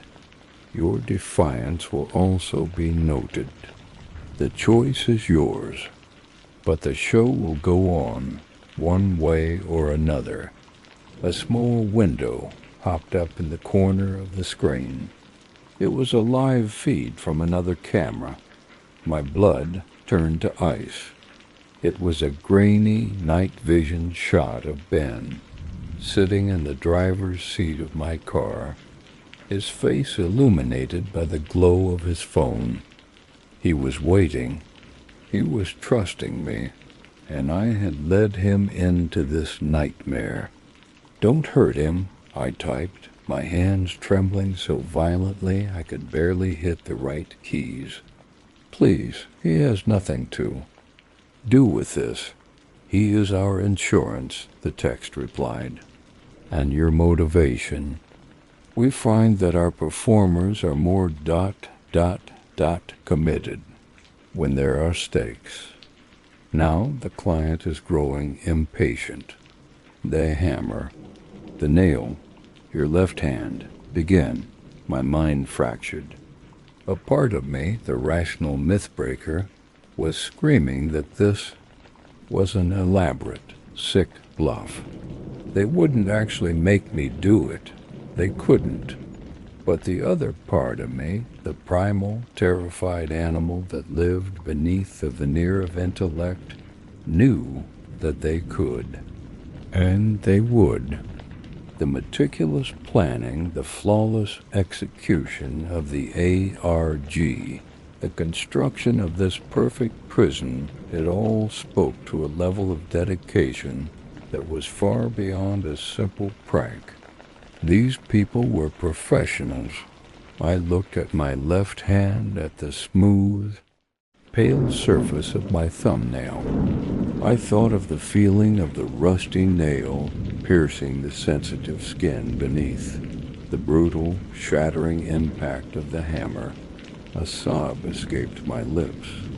I was Alex Thorne. I debunked myths with facts and logic. I didn't get tortured on a live stream for paying psychopaths. The cursor blinked. The red light glowed. The client was watching. The audience was waiting. Minutes stretched into an eternity. I tried everything. I pleaded. I reasoned.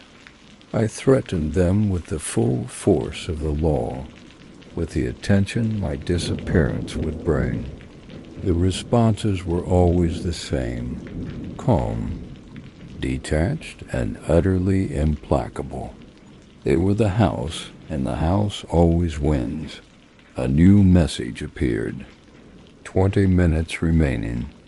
Non-compliance will result in a penalty. We will be forced to escalate the stakes for your friend outside. We have his location. It would be a shame to interrupt his patient vigil. That broke me. The thought of Ben, my loyal, cautious friend, being harmed because of my arrogance was a weight I couldn't bear. My pride, my channel, my entire identity, as a debunker, it all turned to ash in my mouth. None of it mattered.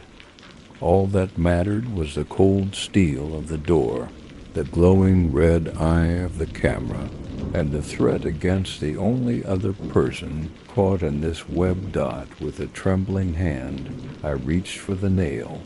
It was cold and rough against my fingertips. I picked up the hammer. It felt unnaturally heavy, an instrument of crude medieval brutality. Tears streamed down my face, hot and shameful. I looked at the webcam, at the invisible audience I had so smugly dismissed. They were real. They were all real. I laid my left hand flat on the concrete floor. I placed the tip of the rusty nail against the center of my thumbnail. I raised the hammer, its weight a terrible promise of the pain to come. The myth is only a myth until someone makes it real. The thought echoed in my shattered mind, a mocking epitaph for the man I used to be. The creators of the Our Age had promised to deconstruct a myth, and they had. They had deconstructed me piece by painful piece until nothing was left but fear. I am Alex. I was a mythbuster. And now I am sitting in a locked room with a hammer, a nail, and a live camera broadcasting my terror to an audience I can know. Longer say doesn't exist. I came here to debunk a story, but instead I've become the first chapter of a new one. I took a shuddering breath, closed my eyes, and brought the hammer down, asterisk